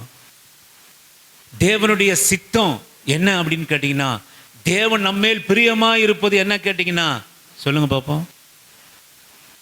எதை நமக்கு தேவன் பிரியமா இருக்கிற தேவன் மேல் நம்ம எப்படி பிரியமா இருக்க முடியும் சொல்லுங்க. உங்களுக்கு புரிஞ்சிருக்காதுன்னு எனக்கு நல்லா தெரியும். தேவனுடைய சமூகத்தை நீங்க நாடுகிற போது தேவனுக்கு பிரியமா இருப்பீங்க. விட்டுட்டு பார்த்தீங்களா கோட்டை தெரியும். தேவ சன்னிதானத்தில் நீங்க கர்த்தருக்கு எப்படி பிரியமா இருப்பீங்க சொல்லுங்க. இன்னும் விளங்கலையா? ஆண்டவருக்கு எப்போ நீங்க பிரியமான பிள்ளைங்களா இருப்பீங்க. கஷ்டத்திலையும் நஷ்டத்திலையும் போராட்டத்திலையும் எல்லாற்றிலும் தாழ்மையிலும் உயர்விலும். சரி, நீங்க பிரியமாய் ஆண்டவர் உங்களை எப்படி பார்க்குறாரு? எதனால பார்க்குறாரு? எல்லா நேரத்திலையும் கர்த்தரை சார்ந்து கொண்டு அவருடைய சமூகத்தை தேடுவதற்காக. ஆமென். இதெல்லாம் அதனால தான் சொல்றேன், நீங்க இங்கேயே மறப்பீர்களானா வெளியே போய் என்னத்தை கிழிப்பீர்கள் சொல்லுங்க. இங்கேயே உங்க புத்தியில சொல்ல தெரியல, நானும் கிழிப்பில்லை போல ஒன்னா நீங்க என்ன தப்பா நினைச்சாலும் திட்டினாலும் கொஞ்சம் நேரம் போனாலும் என் தொண்டை போனாலும் பொறுமையா நான் சொல்லிட்டு இருக்கிறேன். கர்த்தருக்கு பிரியமானவன் கஷ்ட நஷ்டத்திலையும் ஆண்டவரை சார்ந்திருப்பான். கர்த்தருக்கு பிரியமானவன் யாரு அப்படின்னு கேட்டீங்கன்னா, எல்லாவற்றிலும் தேவ சமூகத்தை நாடுறவன். காரணம் சொல்றவன் இல்லை. ஏன் சபைக்கு வரலன்னா எனக்கு டயர்டாக இருக்குது, எனக்கு மாமியார் வந்தாங்க, எனக்கு மச்சினி வந்தாங்க, எங்கள் வீட்டுக்காரு இன்றைக்கி எப்போவுமே சிக்கன் வாங்குவார், இன்றைக்கி சிக்கன் மட்டன் மீன் 3 வாங்கிட்டு வந்துட்டார், அதை க்ளீன் பண்ணுறதுக்கு எனக்கு நேரம் போச்சு, சபைக்கு வரல. இதெல்லாம் கொஞ்சம் துப்பளம் போல் இருக்குது. என்ன எதுக்காக சபைக்கு வரல? அதனால தான் நான் யாரையுமே கேட்பதே இல்லை. உனக்கும் கர்த்தருக்கும் உள்ளது. நான் கேட்டு நீ ஆண்டவர் தேவ மனுஷனுக்கிட்ட ஏன் பொய் சொல்லணும்? நீ என்ன வேலையாக இருந்தாலும் 4 மணிக்கு கீவில் நிற்ப நீ ஒத்துக்கணும். ஆமீன், ஒத்துக்கணும். எனக்கு 5000 ரூபாய் கொடுத்தால் 4 மணிக்கு 2 கேஷ் ரேஷன் கார்டு எனக்கு இருக்குமானால் நான் என் சிறு பிள்ளையை 5 வயது பிள்ளையானாலும் பார்க்காமல் சொட்டர் போட்டு மப்ளர் போட்டு கீவிலே நிற்க வைப்பேன். நானும் கூட நிற்பேன். 2 கார்டுக்கும் 5000 10,000 வாங்குவோம். எந்த குறைவும் எங்களுக்கு இருக்காது. எல்லா வேலையும் நாங்கள் ஒதுக்கிடுவோம். ஏனென்றால் அங்கே பணம், இங்கே என்ன இருக்கு? அதுதான் ஆண்டவர் சொல்றேன். இந்த சமூகம் மகிமையும் கனமும் சுகமும் அகங்காரத்துக்கு பதிலும் வீண் சண்டைகளுக்கு உனக்கு ஆறுதலும் உன்னை உயர்த்துகிற ஸ்தலமாக இருக்கிற தேவ சமூகம். இப்போ சொல்லுங்க, ஏன் நீங்கள் ஆண்டவருக்கு பிரியமானவங்க? மறுபடியும் போச்சா? ஏன் நீங்கள் ஆண்டவர் சமூகத்துக்கு ஆண்டவருக்கு ஏன் பிரியமானவங்க? என்ன நடந்தாலும் சமூகத்தில் அழறம்பா. என்ன நடந்தாலும் சமூகத்தில் ஆராதிக்கிறேன். எறா மீன் சிக்கன் வந்தாலும் நான் ஆராதிக்கிறேன். வீட்டில் கஞ்சி சோறு துண்ணாலும் ஆராதிக்கிறேன். கஞ்சி இருக்க சொல்லு, எனக்கு கஞ்சியை கொடுத்தார், நான் சபைக்கு போக மாட்டேன் நான் சொல்லலை. எனக்கு மீனை கொடுத்தார், எறாவை கொடுத்தார், அதை கிளீன் பண்ணுறதுக்கு எனக்கு நேரம் சரியா இருக்கிறது, நாங்கள் தின்னுட்டு படுப்போம் என்று சொல்லலை. உயர்வில் தேவ சன்னிதானத்தில் தேவ சமூகத்தில் நீங்கள் தயவுசெய்து சிரிச்சிட்டு போவாதீங்க, சிந்திச்சுட்டு போங்க. ஒரு தீர்மானத்தோடு கொடுப்பாங்க, இனி நான் எடுக்கிற எல்லா காரியமும் தேவ சமூகத்தில் தான் இருக்கும். உணர்ச்சி வசப்பட்டு நீங்களே பொண்டாட்டியும் புருஷனும் சேர்ந்துன்னு முடிவு. ஏங்க இப்படி பண்ணுவோமா? ஏங்க அப்படி பண்ணுவோமா? பண்ணிடுவோம். அவங்க முன்பால்லாம் நம்ம நல்லா தானே இருக்கோம். பின்னாட்களில் நாசமாக போகிறது தெரியாது. பிசாசு ஏவாளை தூண்டின மாதிரி பொண்டாட்டியை தூண்டுவான். ஆண்டவரே அப்பா நம்ம இதை செய்யலாம்ப்பா, நம்ம அதை செய்யலாம்ப்பா. இவர் இங்கே ஒன்றுமே இல்லைனாலும் ஓகேப்பா ஓகேப்பா சொல்லுவார். சொல்லுவேன், எனக்கு அருமையான தேவச்சனமே, காத்துருங்க, சமூகத்தில் காத்துருங்க, கர்த்தரிடத்தில் கேளுங்க. ஒரு காரியம் செய்வதற்கு முன்பாக ஒரே ஒரு சாட்சியை சொல்லி மட்டும் கடந்து போகிறேன். என்னுடைய பழைய வண்டி இங்கே இருக்கும், நீங்கள் கவனிச்சிங்கன்னா என்னால் வாங்க முடியும். ஒரு லோன் போட்டு கூட நல்ல வண்டி வாங்க முடியும். உங்கள் நன்மைக்காக சொல்கிறேன், யாரையும் அவமானப்படுத்தணும் என்பதற்காக, துரிதமாக நீங்கள் முடிவு எடுக்கணும் என்பதற்காக நான் நீங்கள் நல்லா இருக்கணுன்றதுக்காக சொல்கிறேன். அந்த வண்டியில் தான் நான் ரொம்ப தொலைவு போயிட்டு வந்துட்டு இருந்தேன். ஒரு நாள் கொரோனா பீரியட்ல நல்ல மழை, வண்டி கரெக்டாக மாதவரத்துக்கு முன்பாக நின்று போச்சு. டிரான்ஸ்போர்ட் இல்லை, எதுவுமே இல்லை. எப்படிப்பட்ட வண்டியை நான் வச்சுருக்கிறேன் பாருங்கள். கரெக்டாக வந்து மழையில், ரொம்ப மழையாக இருந்ததுனால ஒரு டீ கடையில் நிறுத்திட்டு வண்டியை ஸ்டார்ட் பண்ண, வண்டி ஸ்டார்ட் ஆகலை. ஏற்கனவே பல பிரச்சனை வண்டியில். சரி பொறுமையோடு நம்ம காத்திருப்போம், என்ன அவசரம். இப்போ வண்டின்னா எவ்வளோ ஆகுது? 80,000, 85,000, 90,000 வண்டி, டூ வீலர். இப்போ நான் வாங்கியிருக்கிற வண்டி கிட்டத்தட்ட 82,000. அது வாங்கி 2 வருஷம் ஆகிடுச்சுன்னு வச்சுக்கோங்க.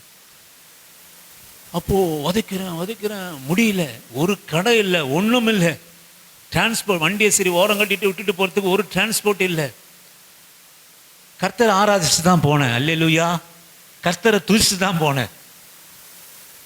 பாபிலோன் அங்கே வந்துச்சு. நின்று உதைக்கிறேன், எல்லா இடத்துலையும் உதைக்கிறேன், அங்கே உதைக்கிறேன், 10 நிமிஷத்துக்கு ஒரு வாட்டி உதைக்கிறேன். எனக்கே காலில் எக்கச்சக்க பிரச்சனை இருக்குது. உதைச்சி பார்த்துட்டு சரி என்னதான் முடிவு எடுக்கிறதுன்னு சொல்லி மறுபடியும் கொஞ்சம் தொலைவு போயிட்டு ரொம்ப தொலைவு தள்ளின்னு வந்துட்டேன். என்ன பண்ணுறதுன்னு தெரியாமல் அப்படியே தள்ளிட்டு வந்தேன். எங்கேயாவது எவனாவது இருப்பானா அப்படின்னே தள்ளிட்டு அப்படியே வந்தேன். அந்த மாதவரம் சிக்னலால் வந்து மறுபடியும் ஒரு சின்ன ஜெபம் பண்ணிட்டு ஒரு உதவச்சேன். ஸ்டார்ட் ஆகிடுச்சு. அல்லேலூயா. அப்போ தான் முடிவு பண்ணேன், நமக்கு ஒரு புது வண்டி தேவை. ஆமென், அல்லேலூயா. அதுக்கப்புறம் 2 மாதம் கழிச்சு பல அலைச்சல்கள் அலைந்து எங்கே எனக்கு இதுவாக தராங்க, எங்கே ஆஃபர் தராங்க, எங்கே ஹெல்மெட் தராங்க, எங்கே 2,000 ரூபாய் குறைக்கிறாங்க, எங்கே எக்ஸ்ட்ரா பெட்டிங் போடுறாங்க, அப்படி கேட்டு பல கடைகளை கேட்டு ஆராய்ந்து அறிந்து கணக்கு போட்டு எங்கே 2,000 கம்பி, நியூ இயர் வரைக்கும் காத்திருப்போம், பட்ஜெட் வரைக்கும் காத்துட்டு இருப்போம். ஜிஎஸ்டி ஏதோ குறைக்கிறாங்களாம், வண்டிக்கு ஜிஎஸ்டி குறையுமா அப்படின்னு காத்திருந்தோம். பட்ஜெட்டில் அறிவிச்சாங்க வண்டிக்கு குறைக்க போகிறேன்னு. ஆனால் நம்ம மோடி பட்ஜெட்டில் சொல்லிட்டாரு, சட்டத்தில் கொண்டு வரல. வண்டி ஃபோன் பண்ணி கேட்டால் 2,000 ரூபாய் கூடிச்சுங்க, யாருங்க உங்களுக்கு சொன்னா? இப்படி பொறுமையோடு நான் எதுக்காக சொல்கிறேன்னு நீங்கள் புரிஞ்சுக்கணும். தயவுசெய்து உங்கள் வாழ்க்கையில் எடுக்கிற தீர்மானம் தேவ சமூகத்தில் உக்காந்து, என்னால் முடியும் சிஸ்டர், என்னால் முடியும். அப்படி இல்லைனா கூட ஒரு 50,000 வச்சுட்டு என்னால் 30,000 கடன் வாங்கி லோன் போட்டு அதை சில மாதங்களில் என்னால் அடைக்க முடியும். ஆனால் அப்படி இல்லை. பொறுமையோடு கூட காத்திருந்து உங்கள் வாழ்க்கையில் எடுக்கிற காரியங்கள் ஒவ்வொன்றும் தேவ சமூகத்தில் உக்காந்து கேளுங்க. பொண்டாட்டி செல்வதல்ல, கணவன் சொல்வதல்ல, பிள்ளை குதிக்கிறதல்ல, எனக்கு வாங்கி தந்தால் தான் நான் போவேன். நீ போனாப்போ போகண்ணாப்போ, கர்த்தருடைய சித்தம். சமூகம் என்ன? புள்ள கேட்டுட்டான், என் பொண்ணு கேட்டுட்டா, எப்படியாவது நான் வாங்கித்தரேன். கஷ்டப்படுவேன், பின்னால் கஷ்டப்படுவேன். பொறுமையா தேவ சமூகத்தில் உட்காந்து எதை கேட்டாலும், உங்க மனைவி தூண்டுறாங்களா, அவங்க கணவன் தூண்டுறாரா, வாப்பா ஜபத்தில் உட்காந்து ஆண்டவர்கிட்ட கேட்போம். உட்காந்து கண்ணை மூடி நீங்கள் சொன்னீங்கன்னா கர்த்தர் தெளிவான ஒரு ஆலோசனையை கொடுப்பார். செய்யாதே, பரவாயில்ல செய், இந்த இடத்துல இதை செஞ்சனா நீ இப்போ கஷ்டப்பட்டா கூட பின்னாட்களில் நீ நல்லா இருப்ப, பரவாயில்ல. ஆண்டவர் பேசுவாருங்க உங்ககிட்ட, உங்கள் மனசோட கூட பேசுவாருங்க, பேசுவார். அப்படி ஒரு முடிவெடுங்க. தேவ சமூகம் ஆலோசனை, அவர் ஆலோசனை கர்த்தர், அதிசயமான தேவன். நம்புங்க, விசுவாசிங்க. சன்னிதானத்தில் உட்காந்து ஆலோசனை பண்ணுங்க.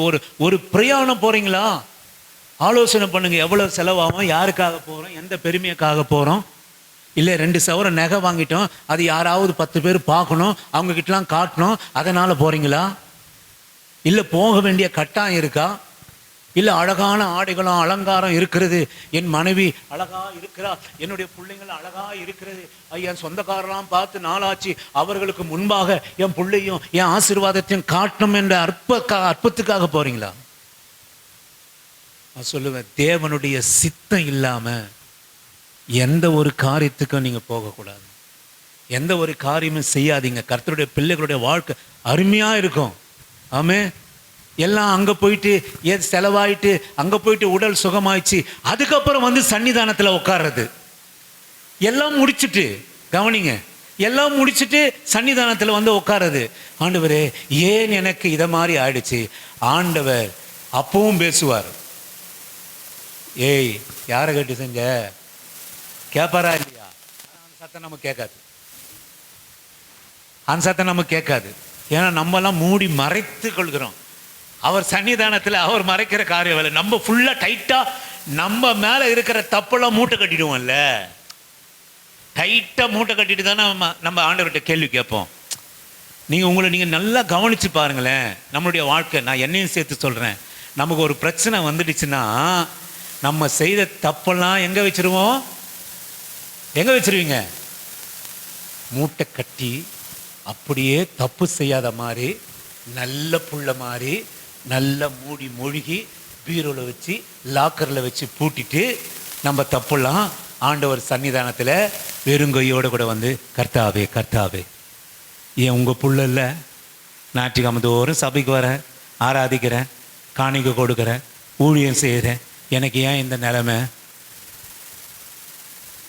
ஆண்டவர் பேசுனா கூட நீங்கள் கேட்க மாட்டீங்க. ஆண்டவர் பேசுவார், எவ்வா நீ பண்ண தப்புலாம் வீட்டில் வச்சுட்டு வந்திருக்கிறியே, அதை கொஞ்சம் இங்கே எத்தனை வரக்கூடாதா?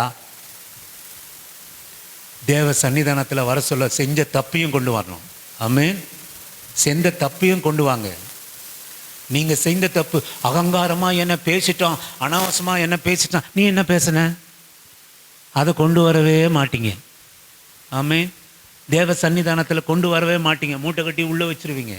நான் சொல்லுவேன், நீங்கள் செஞ்சிய தப்பும், வயிற்று வலி, வயிற்றோட கூட டாக்டர்கிட்ட போவீங்களா? வயிற்றுக்கு வீட்டில் வச்சுட்டு போவீங்களா? கால் வலி, முழங்கால் வலி, நடக்கவே முடியல, அப்போ முழங்காலில் தானே ட்ரீட்மெண்ட் பார்க்கணும். டாக்டர் முழங்காலில் வலி, என்னால் நடக்க முடியல, அதனால் ஒரு காலோடு தான் வந்திருக்கிறேன் சொல்லுவீங்களா? சொல்லுங்க. நீ பண்ண தப்போடு கூட வாப்பா, நீ செஞ்சிய தப்பு அதோடு கூட வா. நீ பண்ண தப்போடு கூட, ஆண்டவரே ஆண்டவரே நான் பண்ண தப்பு தோறுகுது ஆண்டவரே, தயவு செய்து என்னை மன்னியும். இன்னைக்கு அநேகருடைய வாழ்க்கையில் நம்ம தப்பு செஞ்சிருக்கலாம், தவறு இருக்கலாம். தவறாதவன் மனுஷன் இல்லை, தவறாதவன் மனுஷன் இல்லை. ஆனால் அதை கொண்டு வாங்க. தன் பாவத்தை மூடுகிறவன் பாவ நிவார்த்தி இல்லை, தன் பாவத்தை அறிக்கையிடுகிறவனே மன்னிப்பை பெற்றுக்கொள்வான். ஆமென். அல்லேலூயா. அது பாவம்னா எல்லா பாவம் தான், மீறி செய்கிற பாவம், ஆண்டவருடைய சித்தமில்லாத செய்கிற காரியம். நான் சொல்லுவேன், இந்த நாளிலும் அப்படி ஒரு தவறு நமக்குள்ளா இருக்குமானால் தேவ சன்னிதானத்தில் சமூகத்தில் கொண்டு வந்து விடுவிக்கிற இடம், மன்னிக்கிற இடங்க, மன்னிக்கிற இடம். ஆறுதல் கொடுக்கறது இல்லை, கனம் கொடுக்கறது இல்லை, நம்மை மகிமைப்படுத்துகிறது இல்லை, சுகம் கொடுக்கிற இடம் இல்லை. அகங்காரங்களுக்கு முன்பாக அகங்காரங்களை மறைத்து மறுபடியும் ஒரு மகிழ்ச்சியாய் புறப்பட்டு போகிறது கலிகூறு மட்டுமல்ல, நம்மை மன்னிக்கிற இடம். ஆமென். அல்லேலூயா. மறக்கிற இடம் கொண்டு வாங்க. நீங்க செஞ்ச தப்ப, நான் தப்பே செய்யல, எனக்கு ஏன் இந்த பிரச்சனை நீங்க சொல்லாதீங்க. ஆண்டவரே நான் எதிலே தவறினா ஆண்டவரே என்னை மன்னிங்க என்று சொல்லுங்க. நான் கடைசியாக ஒரே ஒரு வார்த்தை சொல்லிட்டு முடிக்கிறேன். பாபிலோனிலும் ஆண்டவருக்காக வைராக்கியமாக நின்னாங்க. முதல்ல பசி பட்டினியா இந்த சாதிரேக்கு மேஷாக்கு விலங்கு போட்டு பசியும் பட்டினியுமாக கொண்டு போனாங்க. ஆனாலும் இவர்களுடைய அறிவை நாணத்தை பார்த்து ராஜா இவர்களை பெரிய அதிகாரியாக வைத்தான்.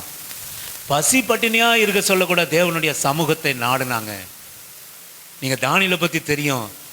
பிரச்சனை வந்த போது 3 வேளையும் தேவ சமூகத்தை நாடினான். ஆமென், அல்லேலூயா. உயர்ந்திருந்தான். பாபிலோன் ராஜா நேபுகாத் நேச்சார் தானியேலையும் சாத்ரேக் மேஷாக் ஆபேத் நேகா என்பவர்களை உயர்த்தினார். அவன் பசியா இருந்த போதும் அடிமையா இருந்த போதும் கர்த்தரை தேடனா. அவன் உயர்ந்திருக்கிற போதும், ராஜாவே உனக்கு இதுக்கு நான் பதில் சொல்ல வேண்டிய அவசியம் இல்லை, நான் என் தேவனுடைய காரியம், நீ என் தேவன் என்னை காப்பாற்றினாலும் பரவாயில்ல, காப்பாற்றனாலும் பரவாயில்ல. ராஜா ஒரு தீர்மானம் பண்ணா, வழக்கத்தை விட 3 மடங்கு 7 மடங்கு அதை கூட்டி இந்த 3 பேரையும் அக்கினி சோலையில போட்டான். ஆமென். கர்த்தருக்கு பிரியமான பிள்ளை, அவர் சமூகம் அக்கினி சோலையா இருந்தாலும் தேவ சமூகமா மாற்றிக்கொண்டாங்க. ஒருபோதும் சொல்லலைங்க, நான் கர்த்தருக்கு பிரியமா இருந்தேன், தேவ சமூகத்தை நாடினேன், இன்றைக்கு அக்கினியிலே என்னை போட்டார்கள் என்று அவர்கள் ஒரு நாளும் நினைக்கல. அக்கினி 7 மடங்கு கூட்டப்பட்ட அக்கினியிலே அவர்களை போட்டாலும் அந்த அக்கினியும் தேவனுடைய சமூகமா மாற்றிக்கொண்டாங்க. அல்லேலூயா. எனக்கு அருமையான தேவ ஜனமே, உங்களுக்கு எப்படி புரியுதுன்னு தெரியல. இன்னைக்கு எந்த பிரச்சனையில் நீ இருக்கிறா, எந்த போராட்டத்தில் இருக்கிறா, எந்த அகங்காரனுடைய வார்த்தையில் நீ இருக்கிறா, எந்த கஷ்டத்தில் இருக்கிற, என்ன தப்பு பண்ண வாழ்க்கையில் நீ செய்த சில தவறுக, குடும்ப வாழ்க்கை துணையை தேர்ந்தெடுப்பதிலே நீ செய்த தவறு, இல்ல ஒரு தொழிலுக்காக நீ ஒரு காரியத்திலே செய்த தவறு, எந்த தவறாக இருந்தாலும் சரி, அது உன்னை இன்றைக்கு அக்கினியாய் உன்னை எரிக்க சித்தம் கொண்டிருந்தாலும் சரி, நான் சொல்லுவேன், இந்த சூழ்நிலையிலும் தேவ சமூகத்தை நாம் தேடுகிற போது, எனக்கு அருமையான தேவ ஜனமே, இந்த வார்த்தையை நீங்கள் விசுவாசிங்க, இந்த வார்த்தையை நீங்கள் நம்புங்க. எப்போதும் போல கேட்டுட்டு, ஒரு ஞாயிற்றுக்கிழமை போல கேட்டுட்டு உங்கள் வாழ்க்கையை எப்போதும் போல உங்கள் இஷ்டப்பிரகாரம் நீங்கள் வாழாதீங்க. தேவ சமூகத்தை நாடுங்க, ஜெபம் பண்ணுங்க. நான் சொல்லுவேன், உங்களை நீங்கள் அநேக சபைக்கு போனீங்கன்னா, நீங்கள் போகிற போதெல்லாம் வெறும் கையோடு போகக்கூடாது. நீ எந்த ஆராதனை பண்ணாலும் காணிக்கோட தான் நீ போகணும். தெரியுங்களா உங்களுக்கு? நீங்கள் கொடுக்கணும்னு விருப்பம்னாலும் அவன் விரிச்சிருவான் பைய. உங்களுக்கு என்ன கொழுப்பு அப்படின்னு கேட்டிங்கன்னா, எதுக்குனால நீங்கள் அதிகமாக நியாயம் தீர்க்கப்படுவீங்கன்னா, இந்த சபையில் உங்களை யாரும் ஒன்றும் கேட்கறதில்ல. நீங்கள் போட்டாலும் சரி போடலனாலும் சரி, நீங்கள் அனுபவிக்கிறதுக்கு உங்களுக்கு எந்த காரியமும் கிடையாது, உங்களுக்கு எதுலையுமே உரிமை கிடையாது. ஆனாலும் முழு உரிமை இருக்கிறது ஜெபம் பண்ணுறதுக்கு சமூகத்தில். நீங்கள் எதற்கும் உங்களுக்கு பங்கு இல்லை, இந்த சபையில் எதற்கும் பங்கு இல்லை. ஒரு லைட்டை வாங்குறதுல பங்கு இல்லை, ஒரு போர்டை வச்சதுல பங்கு இல்லை, தவறாக நினச்சிக்காதீங்க. ஆனால் என்ன பங்கு ஆண்டவர் உங்கள்கிட்ட எதிர்பார்க்கிறார் அப்படின்னா, மகனே, இத்தனை ஒன்றா அழகா உனக்கு ஒரு தேவ சமூகத்தை கொடுத்து, என்னுடைய சமூகத்தை நீ விடுதலை அடையும்படையா நாடு என்று சொன்னா கூட, நீ அந்த ஞாயிற்றுக்கிழமை வர்றது சர்ச்சைக்கு வருதுன்னே மூக்கால அழுதுன்னு தானே வரீங்க. அநேகர் சில பேர் ஞாயிற்றுக்கிழமை சபை கூடுதலுக்கு கஷ்டப்பட்டு தானே வரீங்க. நிறைய பேர் கஷ்டப்பட்டு தானே வரீங்க. நான் சொல்லுவேன், எனக்கு அருமையான தேவ ஜனமே, உங்களுக்கு ஒரு சமூகம், தேவ சமூகம் இருக்கிறது பாக்கியம். உங்களுக்கு பிரச்சனை வேதனை வருகிற போது தேவ சன்னிதானத்தில் வந்து ஜெபம் பண்ணுங்க. தனியாக ஜெபம் பண்ணுங்க, உங்களோட கூட யாரும் வேண்டாம், ஜெபம் பண்ணுங்க. நீங்கள் பாக்கியவான்கள். இப்படிப்பட்ட ஒரு அமைதியான ஒரு இடம் உங்களுக்காக இருப்பதற்காக. ஆமென், ஹல்லேலூயா. நான் வேலை இல்லாத சமயத்தில், எங்கள் சபை பெருசுங்க, மன்னிக்கணும், ஒரே நிமிஷம் முடிச்சிடுறேன், பெருசு. ஆனால் நாங்கள் ஜெபம் பண்ண போன இடம் எப்படி தெரியுங்களா? படிக்கட்டு கீழே ஒரு சின்ன இடத்துல ஒரு பாய் போட்டு 2 பாட்டு புஸ்தகம் போட்டு வைப்பாங்க. அந்த குனிய கூட முடியாது, அந்த இடத்துல உட்காந்து ஜெபம் பண்ணிட்டு வந்தோம். அதன் பிறகு என் வாழ்க்கையில் இப்போ இருக்கிற வேலையை நான் பெற்றுக்கொண்டேன். நான் நினைக்கலாம், அந்த குனிஞ்சு போன சின்ன இடத்துல எனக்கு அற்புதம் நடக்குமா, அடையாளம் நடக்குமா? நான் சொல்லுவேன், இடம் எப்படிப்பட்டாலும் இருந்தாலும் சரி, தேவனுடைய சமூகம் 2-3 பேர் எங்கே கூடுகிறார்களோ அவர்கள் மத்தியில் இருப்பேன். இன்றைக்கு இருக்கிற உங்களுக்கு அநேக சூழ்நிலைகள், அநேக போராட்டங்கள், அநேக கஷ்டங்கள், அநேக வியாதிகளுக்கு அக்கினிக்கு 3 பேரெல்லாம் போட்டோம். 4வது யாரோ ஒருத்தர் இருக்கிறாங்களே, யாரும் இல்லை, 4ஆம் ஆளின் சாயல் தேவபுத்திரனுக்கு ஒப்பா இருக்கிறது. ஆமென், அல்லேலூயா. நீங்கள் தேவ சமூகத்தில் கூடுகிறது, பிரச்சனைகளிலே அக்கினிமயமான வாழ்க்கையிலே நீ இருந்தாலும் அந்த இடத்துல தேவ சமூகத்தை நீ தேடுவாயானால், தேவ சாயலாய் இருக்கிற 4வது ஆளின் சாயல் தேவனுடைய தேவபுத்திரனுக்கு சாயலாக இருக்கும். உங்கள் வாழ்க்கையில் ஒரு தேவ பலன், தேவனுடைய ஒத்தாசை, தேவனுடைய அந்த வல்லமை எப்படிப்பட்ட அக்கினியிலும் உன்னை விடுவிக்க வல்லவனாக இருக்கிறார். ஆமென், அல்லேலூயா. தேவ சமூகம் அத்தனை மேலானது. நீ அதை ஒருபோதும் நீ அசட்டையாக நினைக்காத. நீங்கள் கவனிச்சிருப்பீர்களால் தேவ சமூகத்தை சபைக்கு வருகிற பிள்ளைகள் 8:30 மணிக்கு ஆராதனா, அது ஓடி ஒருத்தரும் இல்லைனாலும், பெருக்கலைனாலும், பாய் போடலைனாலும், அது ஓடி லைட்டை போட்டு பாயை போட்டு தொடச்சி பெருக்கி அப்படியே உட்காந்து ஜெபம் பண்ணி, ஆண்டவரே இந்த நாளை உமது கரத்தில் அர்ப்பணிக்கிறேன், இந்த நாள் ஆராதனையை அர்ப்பணிக்கிறேன், அந்த சகோதரிக்காக ஜெபம் பண்ணுகிறேன், எங்கள் பாஸ்டருக்காக ஜெபம் பண்ணுகிறேன், எங்கள் பிரதருக்காக ஜெபம் பண்ணுகிறேன், ஐயோ அந்த அம்மா எனக்காக சொன்னாங்களே அவர்களுக்காக நான் ஜெபம் பண்ணுகிறேன் என்று கதறி சமூகத்தில் கதறும். யாராவது இருக்கீங்களா? யாராவது இருக்கீங்களா? யாராவது இருக்கீங்களா? இங்க யாராவது இருக்கிறீங்களா? ஏங்க ஏன் இந்த நிலைமையில் நம்ம இருக்கிறோம்? ஏன் அப்படின்னா, நம்ம தப்புலாம் மூட்டைக்கட்டி இல்லை வச்சுட்டு வந்திருக்கிறோம். ஆமென். நம்ம தப்புலாம் மூட்டைக்கட்டி இல்லை சமூகத்தில் வந்திருக்கிறோம். இதுதாங்க அந்த உணர்வு, இதுதான் அந்த சமூகத்தை தேடுகிற உணர்வு. சபை நம்ம யார் வரலனாலும் பரவாயில்ல, நம்ம சமூகம், நம்ம தேவ சபை எல்லாம் தொடச்சி கிணச்சி, எது குப்பை இருக்கா அது இருக்கா தொடச்சி, அதுதாங்க ஊழியம். நீங்கள் நினைக்கிறீங்க ஆராதனைக்கு 9:30 மணிக்கு ஆராதனைக்கு 9:15க்கு வந்துட்டா சந்தோஷம், ரொம்ப ரொம்ப சந்தோஷம், நான் படுவேன். நீ 10 மணிக்கு வந்தாலும் சந்தோஷப்படுவேன், 11 மணிக்கு வந்தாலும் உங்கள் முகத்தை பார்த்ததுக்காக நான் சந்தோஷப்படுவேன். ஆனால் தேவன் பிரியப்படுவாரா? படமாட்டாருங்க. நீ பிரியமா இருக்கணும் பிள்ளை, நான் தேவ சமூகத்தை விசுவாசிக்கணும், தேவ சமூகத்தில் விடுதலை உண்டு என்பதை நம்ப. நீங்களாம் சீஃப் கெஸ்ட் மாதிரி இல்லை வரீங்க. 8:30 மணிக்கு ஆராதனைக்கு 9:30 வரீங்க. எதை துடைக்கிறீங்க, எதை பெருக்கிறீங்க, எதை எடுக்கிறீங்க? 1000 நோவா இருந்தாலும் இந்த மக தான் செய்யுது. நாளைக்கு இன்னைக்கு சொல்லிட்டேன் என்பதற்காக நாளைக்கு வாரத்துக்கு யாரும் செய்ய வந்துடாதீங்க தயவுசெய்து. ஆமென், அல்லேலூயா. ஆமென். அது எனக்கு அதை விட வெக்கம் வேற எதுவுமே இல்லை. உங்கள் உணர்வு அப்படி இருக்கணும், உங்கள் உணர்வு அப்படி இருக்கணும். ஆண்டவர் இதுதான் எதிர்பார்க்குறார். ஓடி ஏன் அது ஓடி வருதுன்னா, அது தேவ சமூகத்தில். எதற்காக இதை நான் சொல்கிறேன், நான் முடிக்கிறேன், எதற்காக இதை சொல்கிறேன்னா, தேவ சமூகத்தில் இருக்கிற ஆவல் அது வந்துடுச்சு சீக்கிரம். ஆனால் சபையில் வருகிற போது சூழ்நிலை சரியில்லை, குப்பையா இருக்கு, பாய் போடல, லைட்டை போடல, பெருக்கல, ஏதோ பண்ணல. ஆனால் அது தேவ சமூகத்தை நம்பி விரைவாக ஆர்வத்தில் ஓடி வந்துடுச்சுப்பா. அதை பற்றி தான் பேசுகிறேனே தவிர நீங்கள் பெருக்கணும் தொடக்கணும் என்பதை பற்றி நான் பேசலை. ஆமென். புரியுதா உங்களுக்கு நான் பேசுறது? ஆவியானவர் எதை பேச நீங்கள் எடுக்கல. நான் ரொம்ப சந்தோஷப்படுறேன்.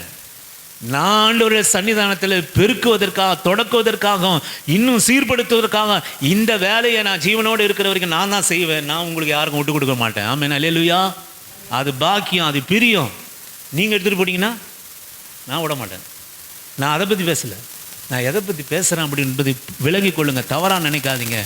சமூகத்தின் மேலே நம்பிக்கை உள்ளவன், ஆர்வம் உள்ளவன் ஓடி வந்துடுவாங்க. இங்கே ஒன்றும் இருக்காது, ஆரம்பமே நடந்திருக்காது. அவர்கள் சமூகத்தை ஆரம்பிப்பாங்க, கரங்களை உயர்த்தி ஜெபம் பண்ணுவாங்க, சத்தம் கேட்கும். சிஸ்டர் வந்துட்டாங்க, ப்ரேயர் பண்ணுறாங்க.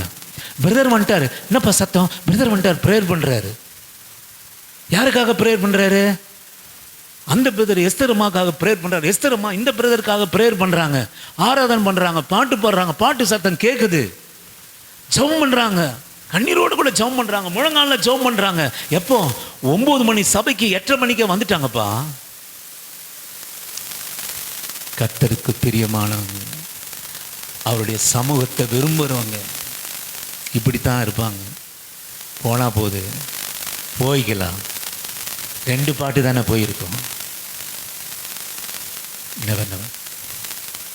முன்னாடியே வந்து தேவ சமூகத்தில் ஒருவர் பாரத்தை ஒருவர் சுமந்து, ஆண்டவரே இந்த நாள் ஆராதனைக்காக நான் ஜெபம் பண்ணுகிறேன் ஆண்டவரே, கரத்தை உயர்த்தி கண்ணீரோடு கூட ஒரு மகள் ஒரு முன்னாடி வந்து கரத்தை உயர்த்தி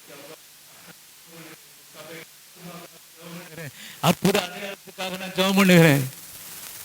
இந்த நாள் விடுதலையோடு அதுக்காக நான் ஜெபம் பண்ணுகிறேன்.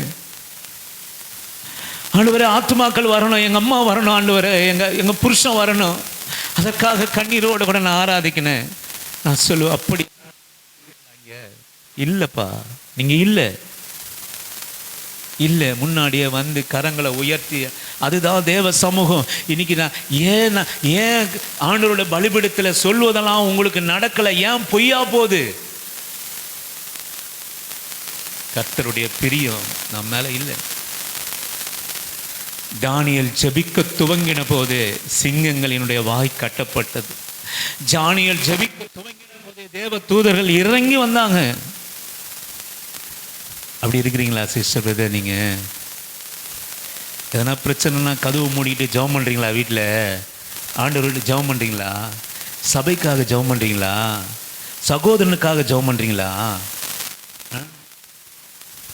உங்கள் பெற்றோர் கூட சொல்கிறேன், ஒருவேளை பிள்ளைங்களுக்கு பெற்றோர் கூட நான் சொல்கிறேன், உங்களுக்கு வீடு வாசலை கட்டி கொடுக்கல. ஆமென், ஹல்லேலூயா. ஆண்டவர் நீங்கள் வருவதற்கு முன்பாகவே உங்களுக்கு ஒரு ஜப வீடை கட்டி வச்சிருக்கிறார். ஆமென், ஹல்லேலூயா. இதெல்லாம் உங்களுக்கு தெரியல பார்த்தீங்களா? நீங்கள் செய்வதெல்லாம் சமூகத்தில் வந்து உங்களுக்காக உங்கள் குடும்பத்துக்காக ஜெபம் பண்ணுவது. இன்னைக்கு அநேகர் அப்படி இல்லை சிஸ்டர், அநேகர் அப்படி இல்லை. அப்படி பண்ணுங்க, சமூகத்தை நாடுங்க, விரும்புங்க.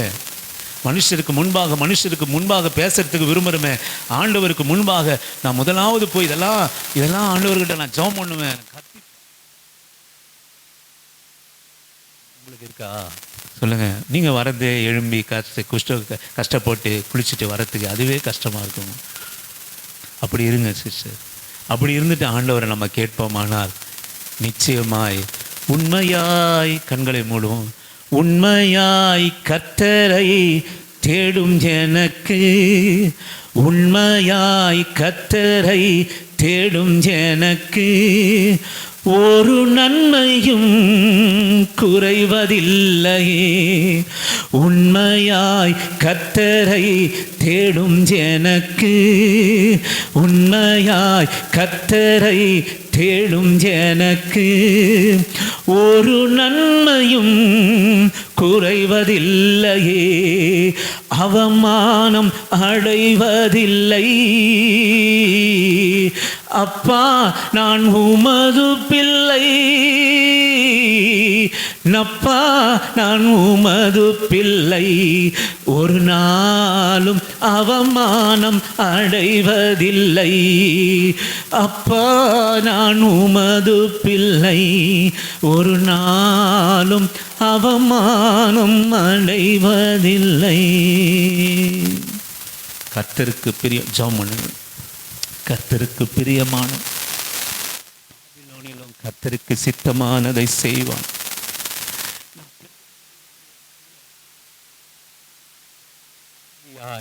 அவள் இருக்கிறாள். ஆமென், ஹல்லேலூயா.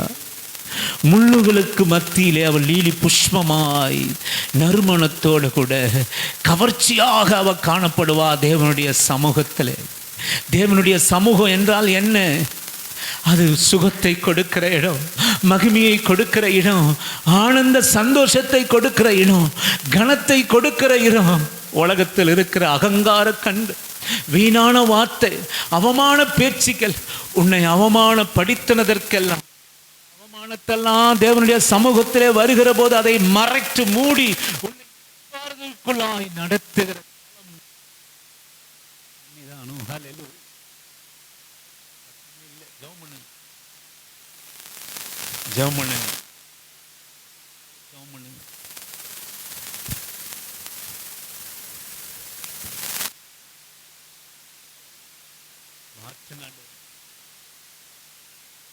மாற்றுங்க, எங்க ஜெப வாழ்க்கையை மாற்றுங்க ஆண்டவரே.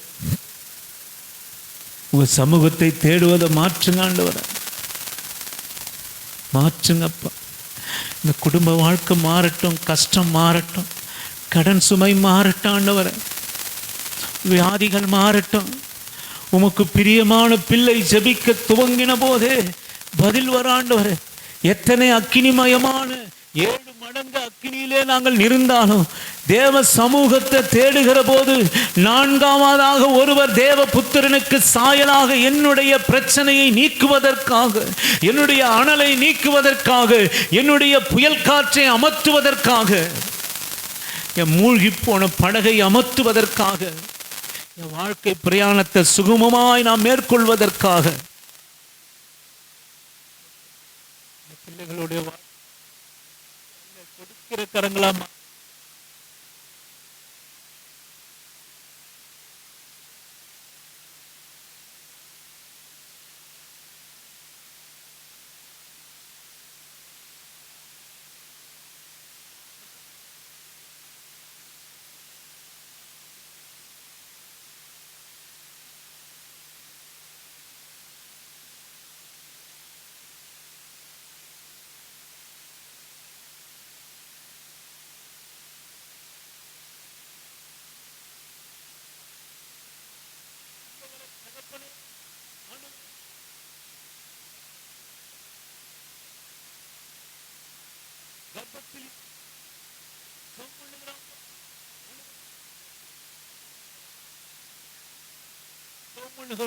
பலவீனமான